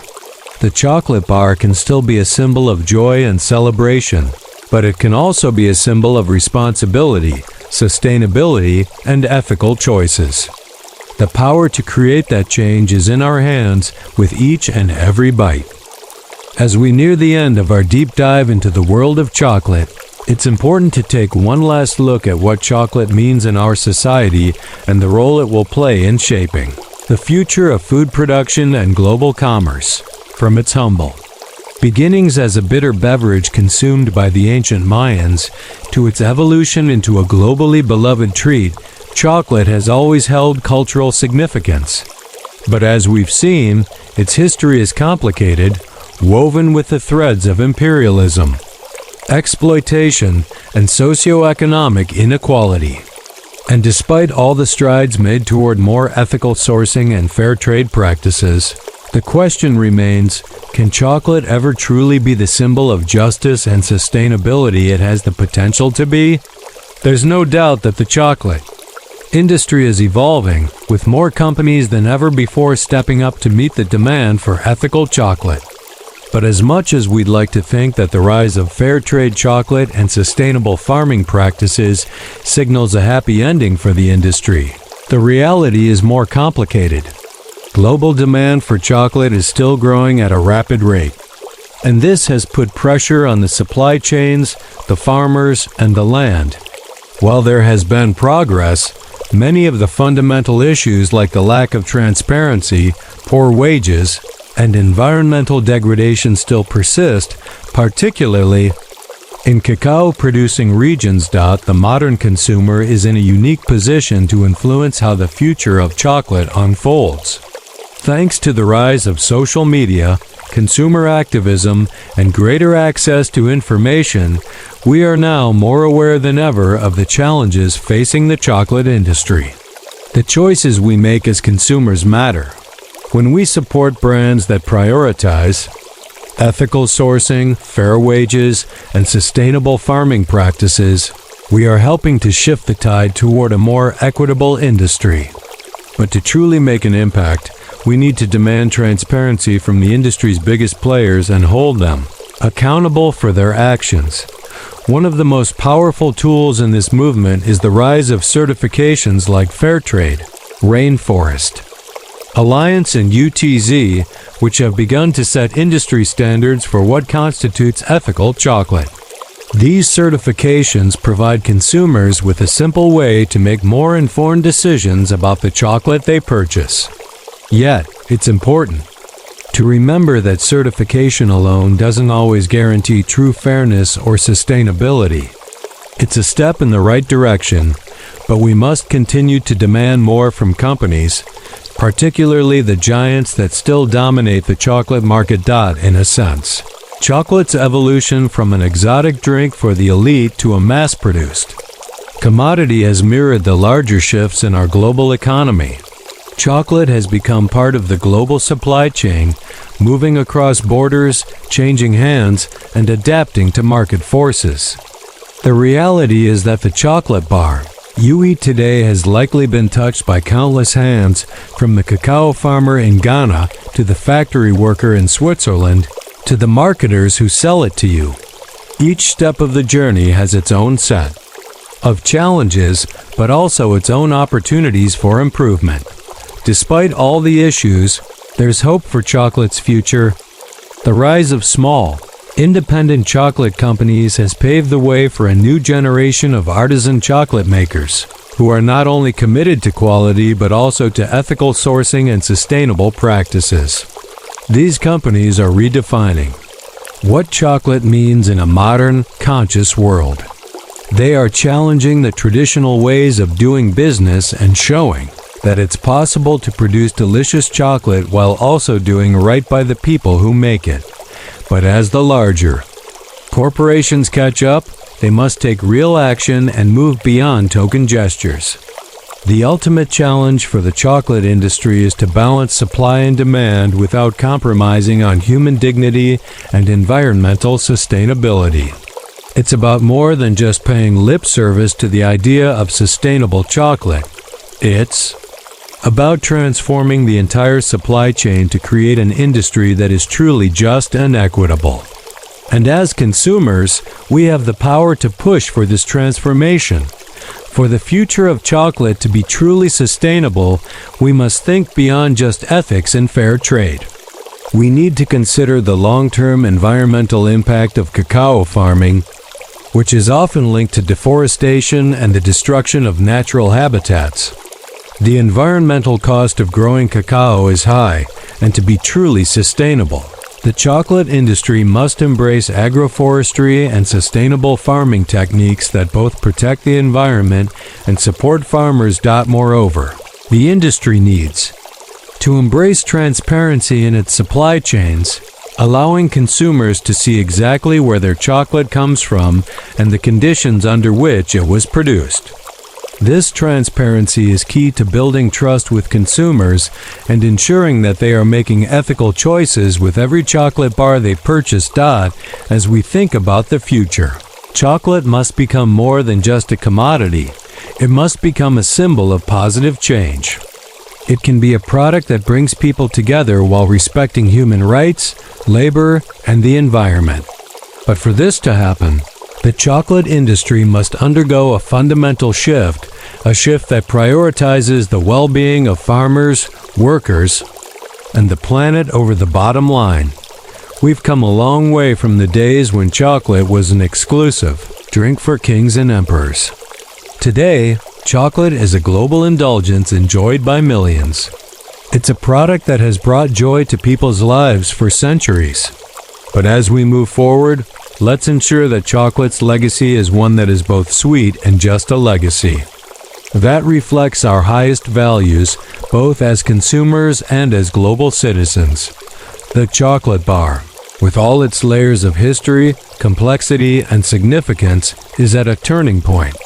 It can either remain a symbol of exploitation and inequality, or it can become a force for good in the world, a product that symbolizes fairness, sustainability, and ethical consumption. The choice is ours. So, the next time you enjoy a piece of chocolate, remember, it's not just about the sweet taste on your tongue. It's about the story that chocolate tells, the story of our world, our choices, and the power we have to change it. As we conclude this journey into the world of chocolate, its rich history, and the ethical challenges that come with it, we arrive at an important question. What does the future of chocolate look like? Will it remain a symbol of indulgence or transform into something more profound, a representation of progress, sustainability, and social justice? The answers are still unfolding, and it's clear that we, as consumers, have the ability to shape the legacy of chocolate through the choices we make. First, let's talk about chocolate's role in consumer culture. The world has witnessed an explosion of new chocolate brands, especially artisan, organic, and fair trade options that cater to a more conscious consumer base. These brands are rewriting the rules of the chocolate industry. They are taking advantage of the growing awareness of environmental sustainability and fair labor practices to create chocolate that not only tastes good but does good. In this context, chocolate has evolved into a more thoughtful commodity, where ethics and taste go hand in hand. But this transformation is not without its challenges. As much as there is demand for ethical chocolate, the big players in the industry, the companies that still control the vast majority of the global chocolate market, are often reluctant to make sweeping changes. Nestle, Mars, and Hershey have started taking small steps toward more ethical sourcing. But many critics argue that these efforts are still not enough. It's one thing to announce intentions to improve sourcing practices, and quite another to reshape an entire supply chain that has been built on cheap labor and exploitative practices. These large companies, as dominant as they are slow to change. And the question remains, will they make meaningful adjustments or continue to greenwash their efforts in order to maintain market share without making the difficult decisions? 2. Be sure, change is happening slowly but steadily. Consumers are becoming more discerning, and they are looking for chocolate that is not just affordable, but also produced in a way that aligns with their values. Whether it's about fair wages, environmental impact, or sustainable farming practices, people are more likely to choose products that reflect a commitment to fairness. And the rise of ethical brands in the chocolate world has shown that there is indeed a market for this kind of chocolate. The pressure is mounting on big corporations to catch up with this demand, and they will likely have to adapt in order to stay relevant in a changing market. The future of chocolate is also tied to the growing movement of conscious consumerism. It's not just about buying a product anymore. It's about buying meaningfully. Chocolate, as an industry, must embrace the global trend of sustainability, not just as a marketing strategy, but as a core principle of how it operates.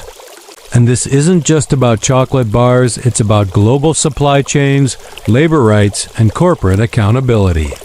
Chocolate producers must not only change their sourcing practices, but also ensure that they support workers and protect ecosystems. The future of chocolate will depend on whether the industry can rise to meet these challenges in a way that is sustainable and fair for everyone involved. So, what does a truly ethical chocolate future look like? It looks like a world where farmers in cacao-growing regions are paid fairly, where deforestation is no longer a byproduct of cacao farming, and where child labor is eradicated. It looks like a global chocolate market that reflects the values of fairness, sustainability, and environmental consciousness. It looks like a world where we can enjoy the sweet pleasure of chocolate, knowing that it's been produced in a way that is respectful of the people who grow it and the planet that sustains it. And it's not just a dream. The tools to make this ethical revolution possible are already in our hands.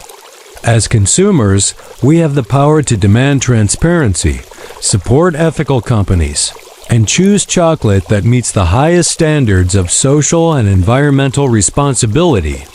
Every choice matters, and with the rise of socially conscious consumerism, we are seeing the beginning of a new era in chocolate production, one that is equitable, sustainable, and just as we look to the future of chocolate. Let's not forget its complex legacy, a legacy rooted in colonialism, exploitation, and inequality. But let's also recognize that chocolate has the potential to be something much better. It can be a force for good, a product that reflects the values of a more ethical world. A world where every chocolate bar is a celebration of fairness, respect, and sustainability. The chocolate bar's evolution, from a luxury drink for the elite to an inexpensive treat enjoyed by millions, is a story that spans centuries of imperialism, global trade, and social change. But as we continue to consume chocolate, it's up to us to shape its future. Let's demand a world where chocolate is produced with integrity, a world where chocolate doesn't come at the cost of human suffering or environmental destruction. We have the power to make this happen, one chocolate bar at a time. And as you take a bite of your next chocolate bar, remember this: it's not just about the sweetness in your mouth, it's about the future of the chocolate industry and the world we want to create. The choices you make today will determine whether chocolate remains a symbol of indulgence or becomes a symbol of sustainability and justice. As we look forward into the future of chocolate, there's one thing that's becoming abundantly clear. The chocolate industry is at a crossroads.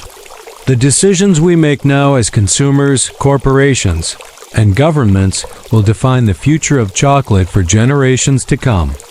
Will chocolate remain a symbol of consumer excess and exploitation, or can it evolve into a product that is synonymous with fairness, sustainability, and ethical sourcing?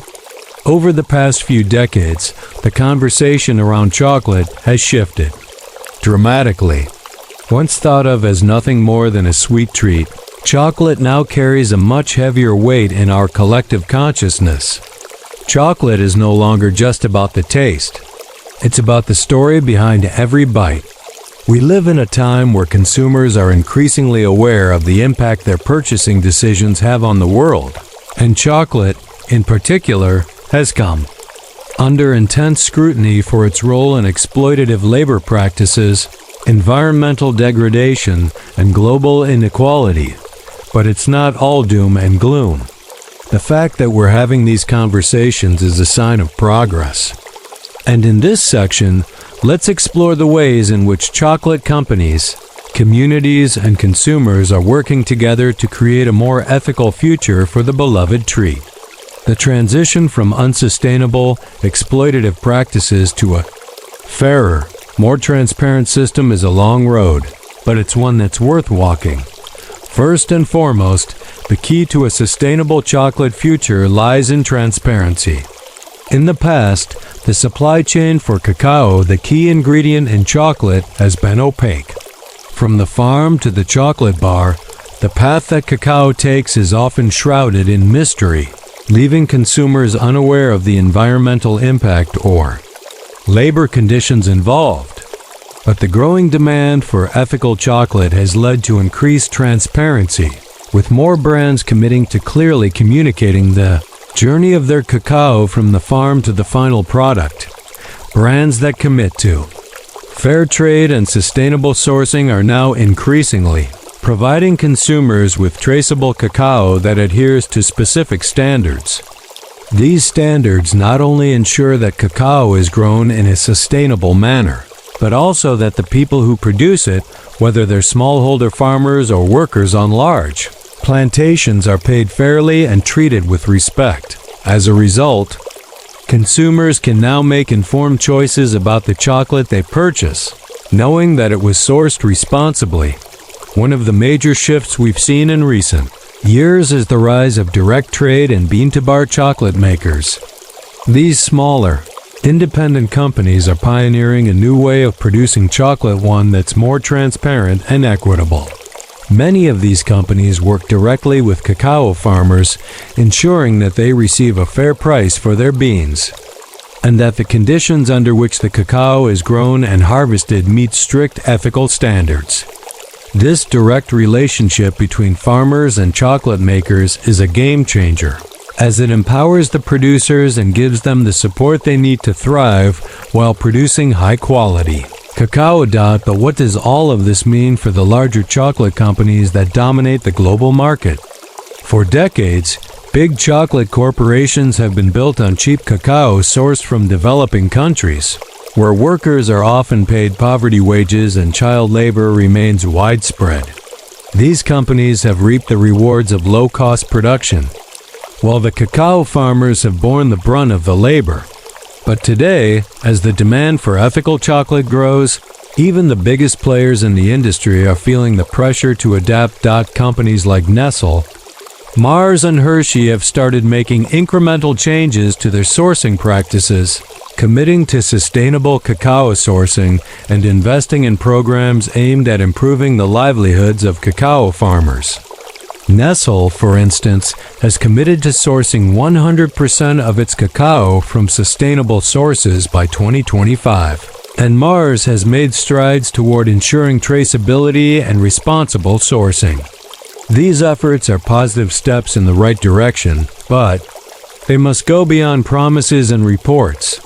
They need to translate into real, meaningful changes on the ground. For true transformation, the big chocolate companies need to embrace a future where sustainability and ethical practices are embedded in every aspect of their business, from cacao farming to manufacturing to distribution. They need to be held accountable by consumers and governments alike, ensuring that the progress made in the realm of ethical chocolate isn't just a passing trend, but a lasting shift in the industry. The goal should be a world where every chocolate bar sold, regardless of the brand, can be traced back to a source that is sustainable, fair, and transparent. The challenges are great, but the opportunities are even greater. The global chocolate market is massive, and the demand for ethical products is only increasing. If chocolate companies big and small can work together with farmers, NGOs, and governments, the future of chocolate can be one that is just sustainable and profitable for everyone involved. Consumers, too, have a crucial role to play in this transformation. Every time we purchase chocolate, we're casting a vote for the kind of world we want to live in. Choosing ethical chocolate isn't just about indulging in a sweet treat. It's about supporting a global system that prioritizes human dignity, environmental sustainability, and economic justice.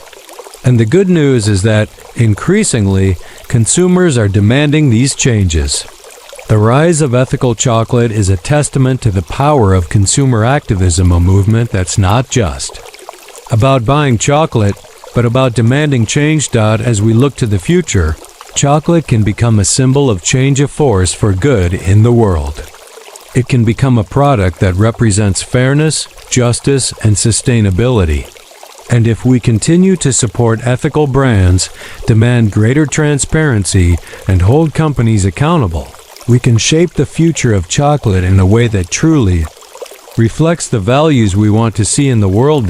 So, the next time you reach for a chocolate bar, think about the choices that have been made, both in its production and in your decision to consume it. Because chocolate isn't just about pleasure anymore. It's about responsibility, awareness, and action. Let's make sure that chocolate's future is as sweet as its past, but this time with a much kinder and more just foundation.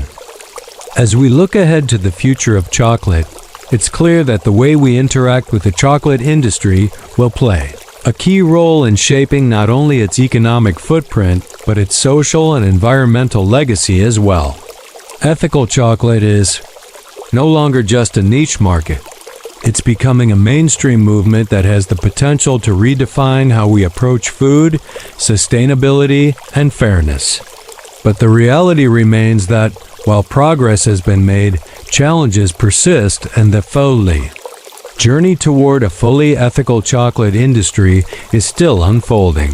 One of the most significant challenges in achieving an ethical future for chocolate is ensuring that the benefits of ethical sourcing actually reach those who need them the most, the farmers who produce the cacao. Despite the growing demand for sustainably sourced chocolate, many cacao farmers still live in poverty, facing low wages and poor working conditions. Much of this is due to the concentration of power in the hands of a few large corporations that control much of the global cacao market. To truly transform the chocolate industry, we must empower farmers and give them a more equitable stake in the market. This means supporting smallholder farmers, who are the backbone of cacao production in many countries. By providing them with better access to resources, training, and markets, we can help them build more resilient and sustainable businesses. This is crucial, as cacao farming is often a risky and unpredictable business, especially given the challenges posed by climate change and fluctuating global market prices. The rise of cooperatives and direct trade models is one potential solution. These models allow farmers to bypass the traditional supply chains that often exploit their labor, and instead, they can sell directly to chocolate makers who offer better prices and fairer terms. Some chocolate companies are already embracing this approach, and it's proving to be successful in creating stronger, more sustainable relationships between chocolate producers and farmers. As consumers, we can support these initiatives by choosing products that promote direct trade and fair wages for cacao farmers. At the same time, technological innovations are helping to solve some of the challenges cacao farmers face. For example, sustainable farming techniques like agroforestry, which involves growing cacao alongside other crops, not only preserves biodiversity, but also provides farmers with a more diverse income. These practices also help reduce deforestation, which is a significant issue in many cacao-growing regions. Technologies like drone monitoring and data analytics are being used to help farmers increase their yields and improve the quality of their crops while minimizing the environmental impact of their farming methods. This convergence of technology and sustainability offers a hopeful outlook for the future of cacao farming. Yet, despite these promising developments, the future of chocolate cannot be shaped by small-scale solutions alone. It will require broad, industry-wide changes, especially from the largest players in the chocolate market. If the big chocolate companies truly want to be seen as leaders in sustainability, they must be willing to make bold decisions. This includes ensuring that their supply chains are traceable, transparent, and above all, accountable. Third-party certifications like Fairtrade and Rainforest Alliance are important, but they are just the beginning. The real test will come when chocolate giants like Nestle, Mars, and Hershey start taking a holistic approach to sustainability, ensuring not only environmental responsibility, but also fair labor practices and economic justice for the farmers, who produce the very ingredients that make chocolate so irresistible. One of the key areas that needs to be addressed is the market pressure placed on cacao farmers. While the global chocolate market is booming, farmers are still struggling to meet demand and receive a fair price for their cacao. The cost of living is rising, while the price farmers receive for their cacao remains stubbornly low. Price volatility has been a constant issue in the cacao trade, and it often leads to farmers turning to unsustainable practices just to make ends meet. The industry needs to create a more stable market where farmers can receive a living wage for their hard work, ensuring that they can thrive, not just survive. The role of government and global regulation is also a crucial aspect in this transformation. Governments in cacao-producing countries need to ensure that farmers are protected and provided with the necessary support. International regulations that hold chocolate companies accountable for supply chain transparency and sustainability standards will also be key in pushing the industry forward. Countries need to adopt stronger labor laws and environmental regulations to ensure that cacao farming becomes a viable career for future generations. While the path to an ethical chocolate future is complex, the growing consumer demand for fair and sustainable chocolate is a beacon of hope. Chocolate companies must recognize that ethical practices are not just good for the planet, but they are also good for business. The younger generation of consumers is increasingly prioritizing products that align with their values, and chocolate is no exception. By supporting brands that offer ethically sourced chocolate, we can reshape the industry and make it a true force for good in the world. As we move toward this future, it's essential that we don't lose sight of what chocolate represents at its core: pleasure. Chocolate has the unique ability to bring people together, to create moments of joy, and to symbolize affection and connection. It's a product that has cultural significance in every corner of the world. But for that to continue, we must ensure that chocolate doesn't come at the expense of people or the planet. The chocolate bar is at a crossroads. Will it remain a symbol of indulgence at the cost of exploitation, or will it become a beacon of responsibility and justice?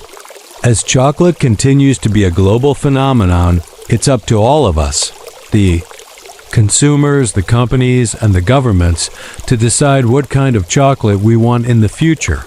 By supporting ethical brands, demanding transparency, and holding corporations accountable, we can create a chocolate industry that is fair, sustainable, and just for everyone. The choice is ours.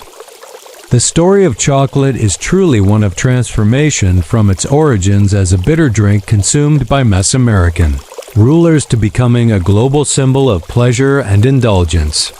But as we've seen, the journey of chocolate has been fraught with ethical complexities, from imperialism and exploitation to the unequal distribution of wealth and resources. The chocolate industry is at a pivotal moment, and the decisions we make today will define the future of this beloved treat. At the heart of this transformation is consumer power. We've already seen how conscious consumerism is changing industries. Across the globe, people are no longer just buying products. They are buying into values. When it comes to chocolate, this means that consumers are increasingly demanding accountability. They are choosing chocolate that is ethically sourced, fair trade, and sustainably produced. And with the rise of social media and online platforms, this movement is more powerful than ever. Consumers can now hold brands accountable, share their opinions, and influence the direction of entire industries. But while ethical chocolate is gaining traction, there's still much to be done. The big chocolate corporations, the Nestles, Mars, and Hershey's of the world continue to dominate the market, and their practices are still heavily tied to the traditional, exploitative supply chain. The rise of fair trade chocolate is a positive step forward, but the challenge lies in convincing these massive companies to make systemic changes to their supply chains. These companies must stop using cheap labor and start paying a fair wage to the farmers who grow the cacao beans that fuel the entire chocolate industry. They must make changes not just in their advertisements, but in their actual practices, ensuring that sustainability, equity, and transparency are at the core of their operations. One of the biggest hurdles in this transformation is the fact that chocolate remains an incredibly lucrative industry, and the temptation to cut corners for profit maximization is still very real. Yet, as more people learn about the human cost of chocolate, they are demanding accountability from companies. The shift in consumer consciousness is both powerful and inevitable. The future of chocolate will be shaped by the values of the people who consume it. Will chocolate continue to be just a cheap commodity, or will it evolve into a product that reflects our best selves, one that champions fairness, justice, and sustainability? For chocolate to reach its true potential as a force for good, we must take a holistic approach to the way it is produced. This means focusing not just on labor rights but also on environmental sustainability. Cacao farming, while profitable, has long been associated with deforestation, biodiversity loss, and unsustainable land use. The future of chocolate requires that sustainable farming practices become the norm rather than the exception. By encouraging agroforestry and supporting cacao farmers in their efforts to balance economic prosperity with environmental protection, we can start to build a greener, fairer chocolate industry. In addition, the rise of blockchain technology and smart farming tools offers exciting possibilities for the future of chocolate sourcing. Imagine a world where every chocolate bar is fully traceable from farm to store, where consumers can see exactly where their chocolate came from, how it was produced, and who benefited from it. With advancements in technology, data analytics, and supply chain management, the dream of a completely transparent chocolate industry may be closer than we think, but these changes don't happen overnight. They require persistent effort from everyone involved, from farmers and chocolate makers to consumers and governments. The road ahead will be difficult, but it is not impossible.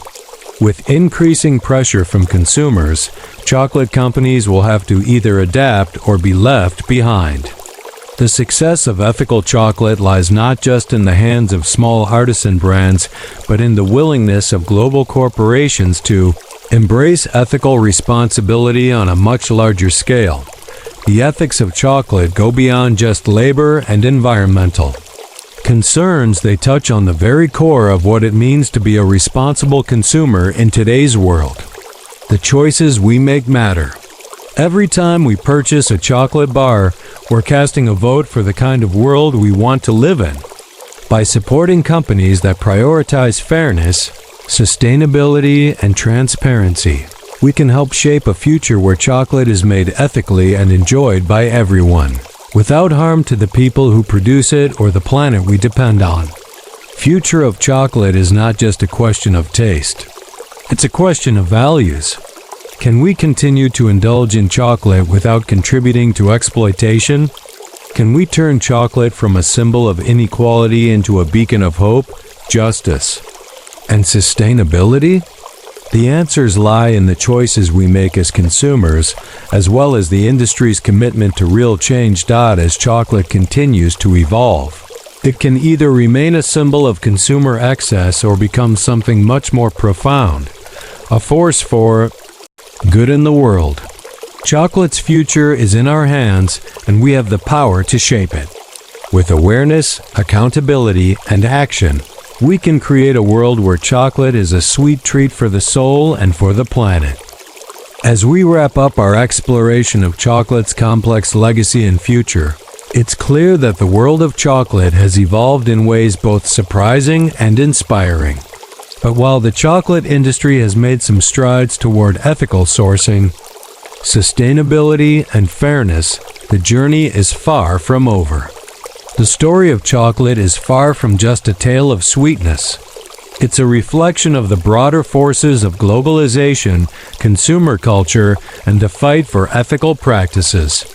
Now more than ever, the chocolate industry has the opportunity to redefine itself, embracing a future where it is no longer just about satisfying sweet cravings, but about contributing to a more just and equitable global system. One of the most fascinating aspects of chocolate's evolution is the way it has gone from a symbol of luxury and elite indulgence to a mass-market commodity. This transformation speaks to the broader changes in global trade and the rise of consumerism. Chocolate, at its heart, has always been tied to class structures. From the Mayan elites who drank it as a sacred beverage to the European aristocracy who prized it as a luxury commodity. But as chocolate entered the mainstream, it became more than just a product of class distinction.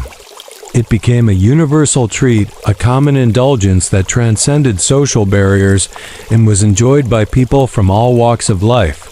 But as chocolate spread across the globe, so did the problems associated with its production. The same systems of exploitation and colonialism that enabled the spread of chocolate also kept many of the farmers who grew cacao in a state of poverty and inequality.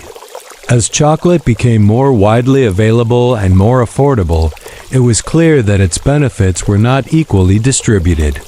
The mass production of chocolate brought with it new forms of social and environmental strain.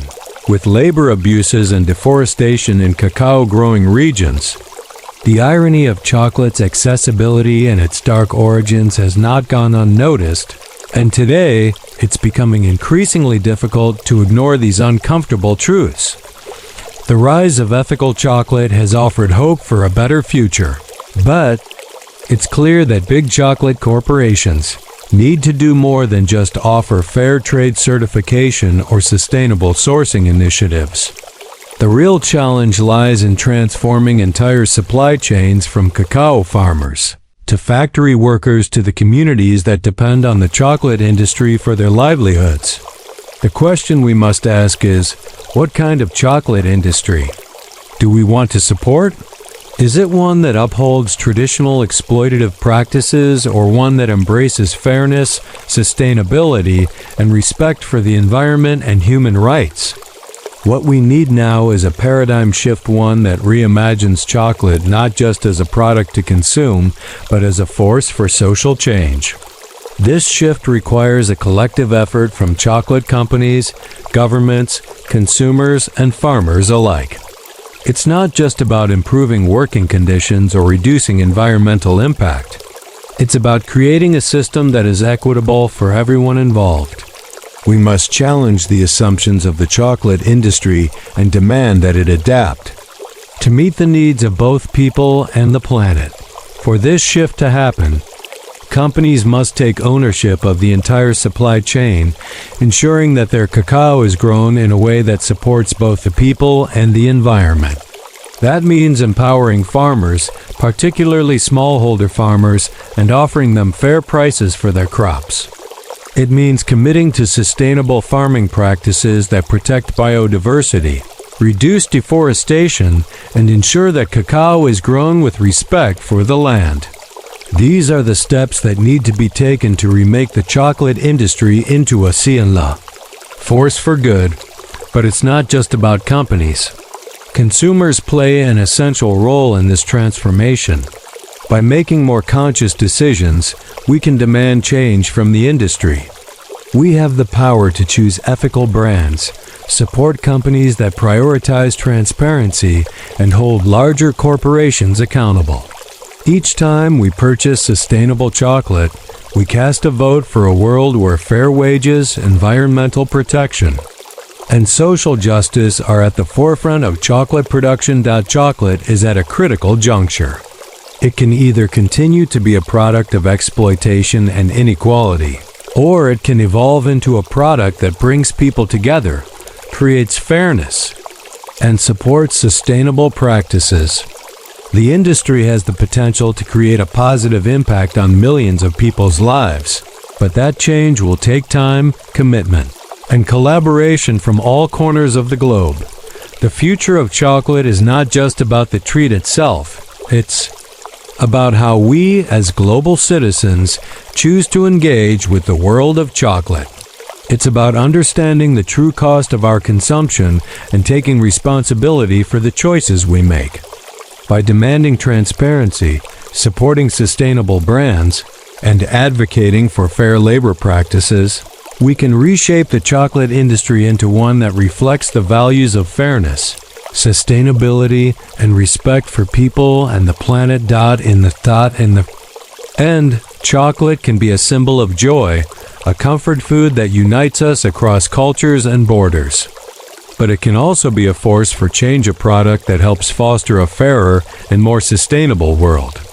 As we move forward, the future of chocolate depends on our choices, and how we choose to navigate this journey will determine whether chocolate is merely a commodity or becomes a symbol of progress. Chocolate's legacy isn't just about the sweetness we taste, it's about the world we build through our choices. Let's make sure that world is sweet for everyone. As we reach the final chapter of this journey through chocolate's history, legacy, and future, we come to one simple yet profound realization.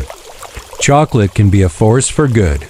Despite its controversial past riddled with colonialism, exploitation, and environmental degradation, the global movement for ethical chocolate has illuminated a path forward. A path where sustainability, fairness, and transparency are the foundation of the chocolate industry, not just an afterthought. Let's be honest, this is no easy feat. For chocolate to move from an industry entrenched in exploitation to one that champions justice and equity, it requires a collective effort from every stakeholder involved: consumers, farmers, chocolate companies, and governments alike. In many ways, the journey toward ethical chocolate is like the journey of the chocolate bar itself. It's been long and complicated, but the destination is worth every step. Consumers have already proven that their voices matter. In recent years, we've seen a shift in how people approach their purchasing decisions. More and more, people are choosing ethical chocolate brands, fair trade options, and companies that prioritize sustainable practices. This has created a new demand, a demand for chocolate that is not only delicious but responsible. However, there is still work to be done. We need to continue pushing for more transparency, better wages, and fairer conditions for the millions of people whose work makes chocolate possible. The reality is, the big corporations that still dominate the chocolate industry must do more than just adopt sustainability labels. Nestle, Mars, and Hershey, along with the many other players in the industry, must rethink their supply chains and move beyond superficial changes. They need to go beyond token gestures and ensure that every step of their cacao sourcing process is rooted in ethics, fairness, and sustainability. This isn't just about avoiding child labor or deforestation. It's about creating a system where farmers are treated fairly, where workers have access to safe and equitable working conditions, and where environmental impact is minimized. The future of chocolate will be shaped by how we act today. While some companies are leading the way in terms of sustainability and fair trade, the industry as a whole must raise the bar. The growing demand for ethical chocolate shows that there is an appetite for a change, but it's important to recognize that these changes won't be possible without collective action. We need to challenge the system and hold companies accountable, ensuring that chocolate production is no longer a symbol of exploitation, but a model for responsible, fair, and sustainable practices. We must also recognize that ethical chocolate isn't just about the cacao farmers' welfare. It's about transforming the entire supply chain to ensure that everyone, from the smallholder farmer to the factory worker, benefits from the global demand for chocolate. As consumers, we have the power to demand higher standards and better conditions. But we must also be willing to pay more for products that align with our values. That extra dollar spent on an ethically sourced chocolate bar may seem like a small choice, but it is a powerful statement. Governments, too, have a key role to play. By implementing stronger labor laws, environmental protections, and trade policies that prioritize sustainability, they can help ensure that the chocolate industry operates in a fairer and more responsible manner. International organizations like Fairtrade and Rainforest Alliance can help guide the way, providing certification and standards for chocolate companies to follow. But government intervention is needed to create a level playing field and to ensure that all players, regardless of size, are held to the same standards. Looking to the future, we must remember that chocolate isn't just a product. It's a reflection of our values. If we want to create a world where ethical sourcing and fair trade are the norm, rather than the exception, it requires us to shift our perspective on chocolate. It's not just a sweet treat. It's a symbol of the choices we make every day, the kind of world we want to live in, and the kind of future we want to create for the next generation. The power of chocolate lies in its ability to unite us across borders, cultures, and generations. It brings people together in times of joy and celebration, and it can also bring us together in the pursuit of justice and sustainability. By making ethical choices, we can turn chocolate into a force for good. So, what does the future of chocolate hold? Will it continue to be a symbol of excess and inequality, or will it transform into a beacon of sustainability and justice? The answer is up to us. By continuing to support ethical brands, holding corporations accountable, and advocating for fair labor practices, we can help shape a chocolate industry that is responsible, fair, and sustainable. Chocolate can be more than just a sweet indulgence. It can be a symbol of the change we want to see in the world. The next time you take a bite of chocolate, think about what it represents. Is it just a treat, or is it part of a larger story about justice, sustainability, and the power of ethical choices? The journey of chocolate is still unfolding, and we have the opportunity to be a part of the movement that turns it into a force for good. It's up to us to create a world where every chocolate bar we enjoy is not just sweet, but ethical.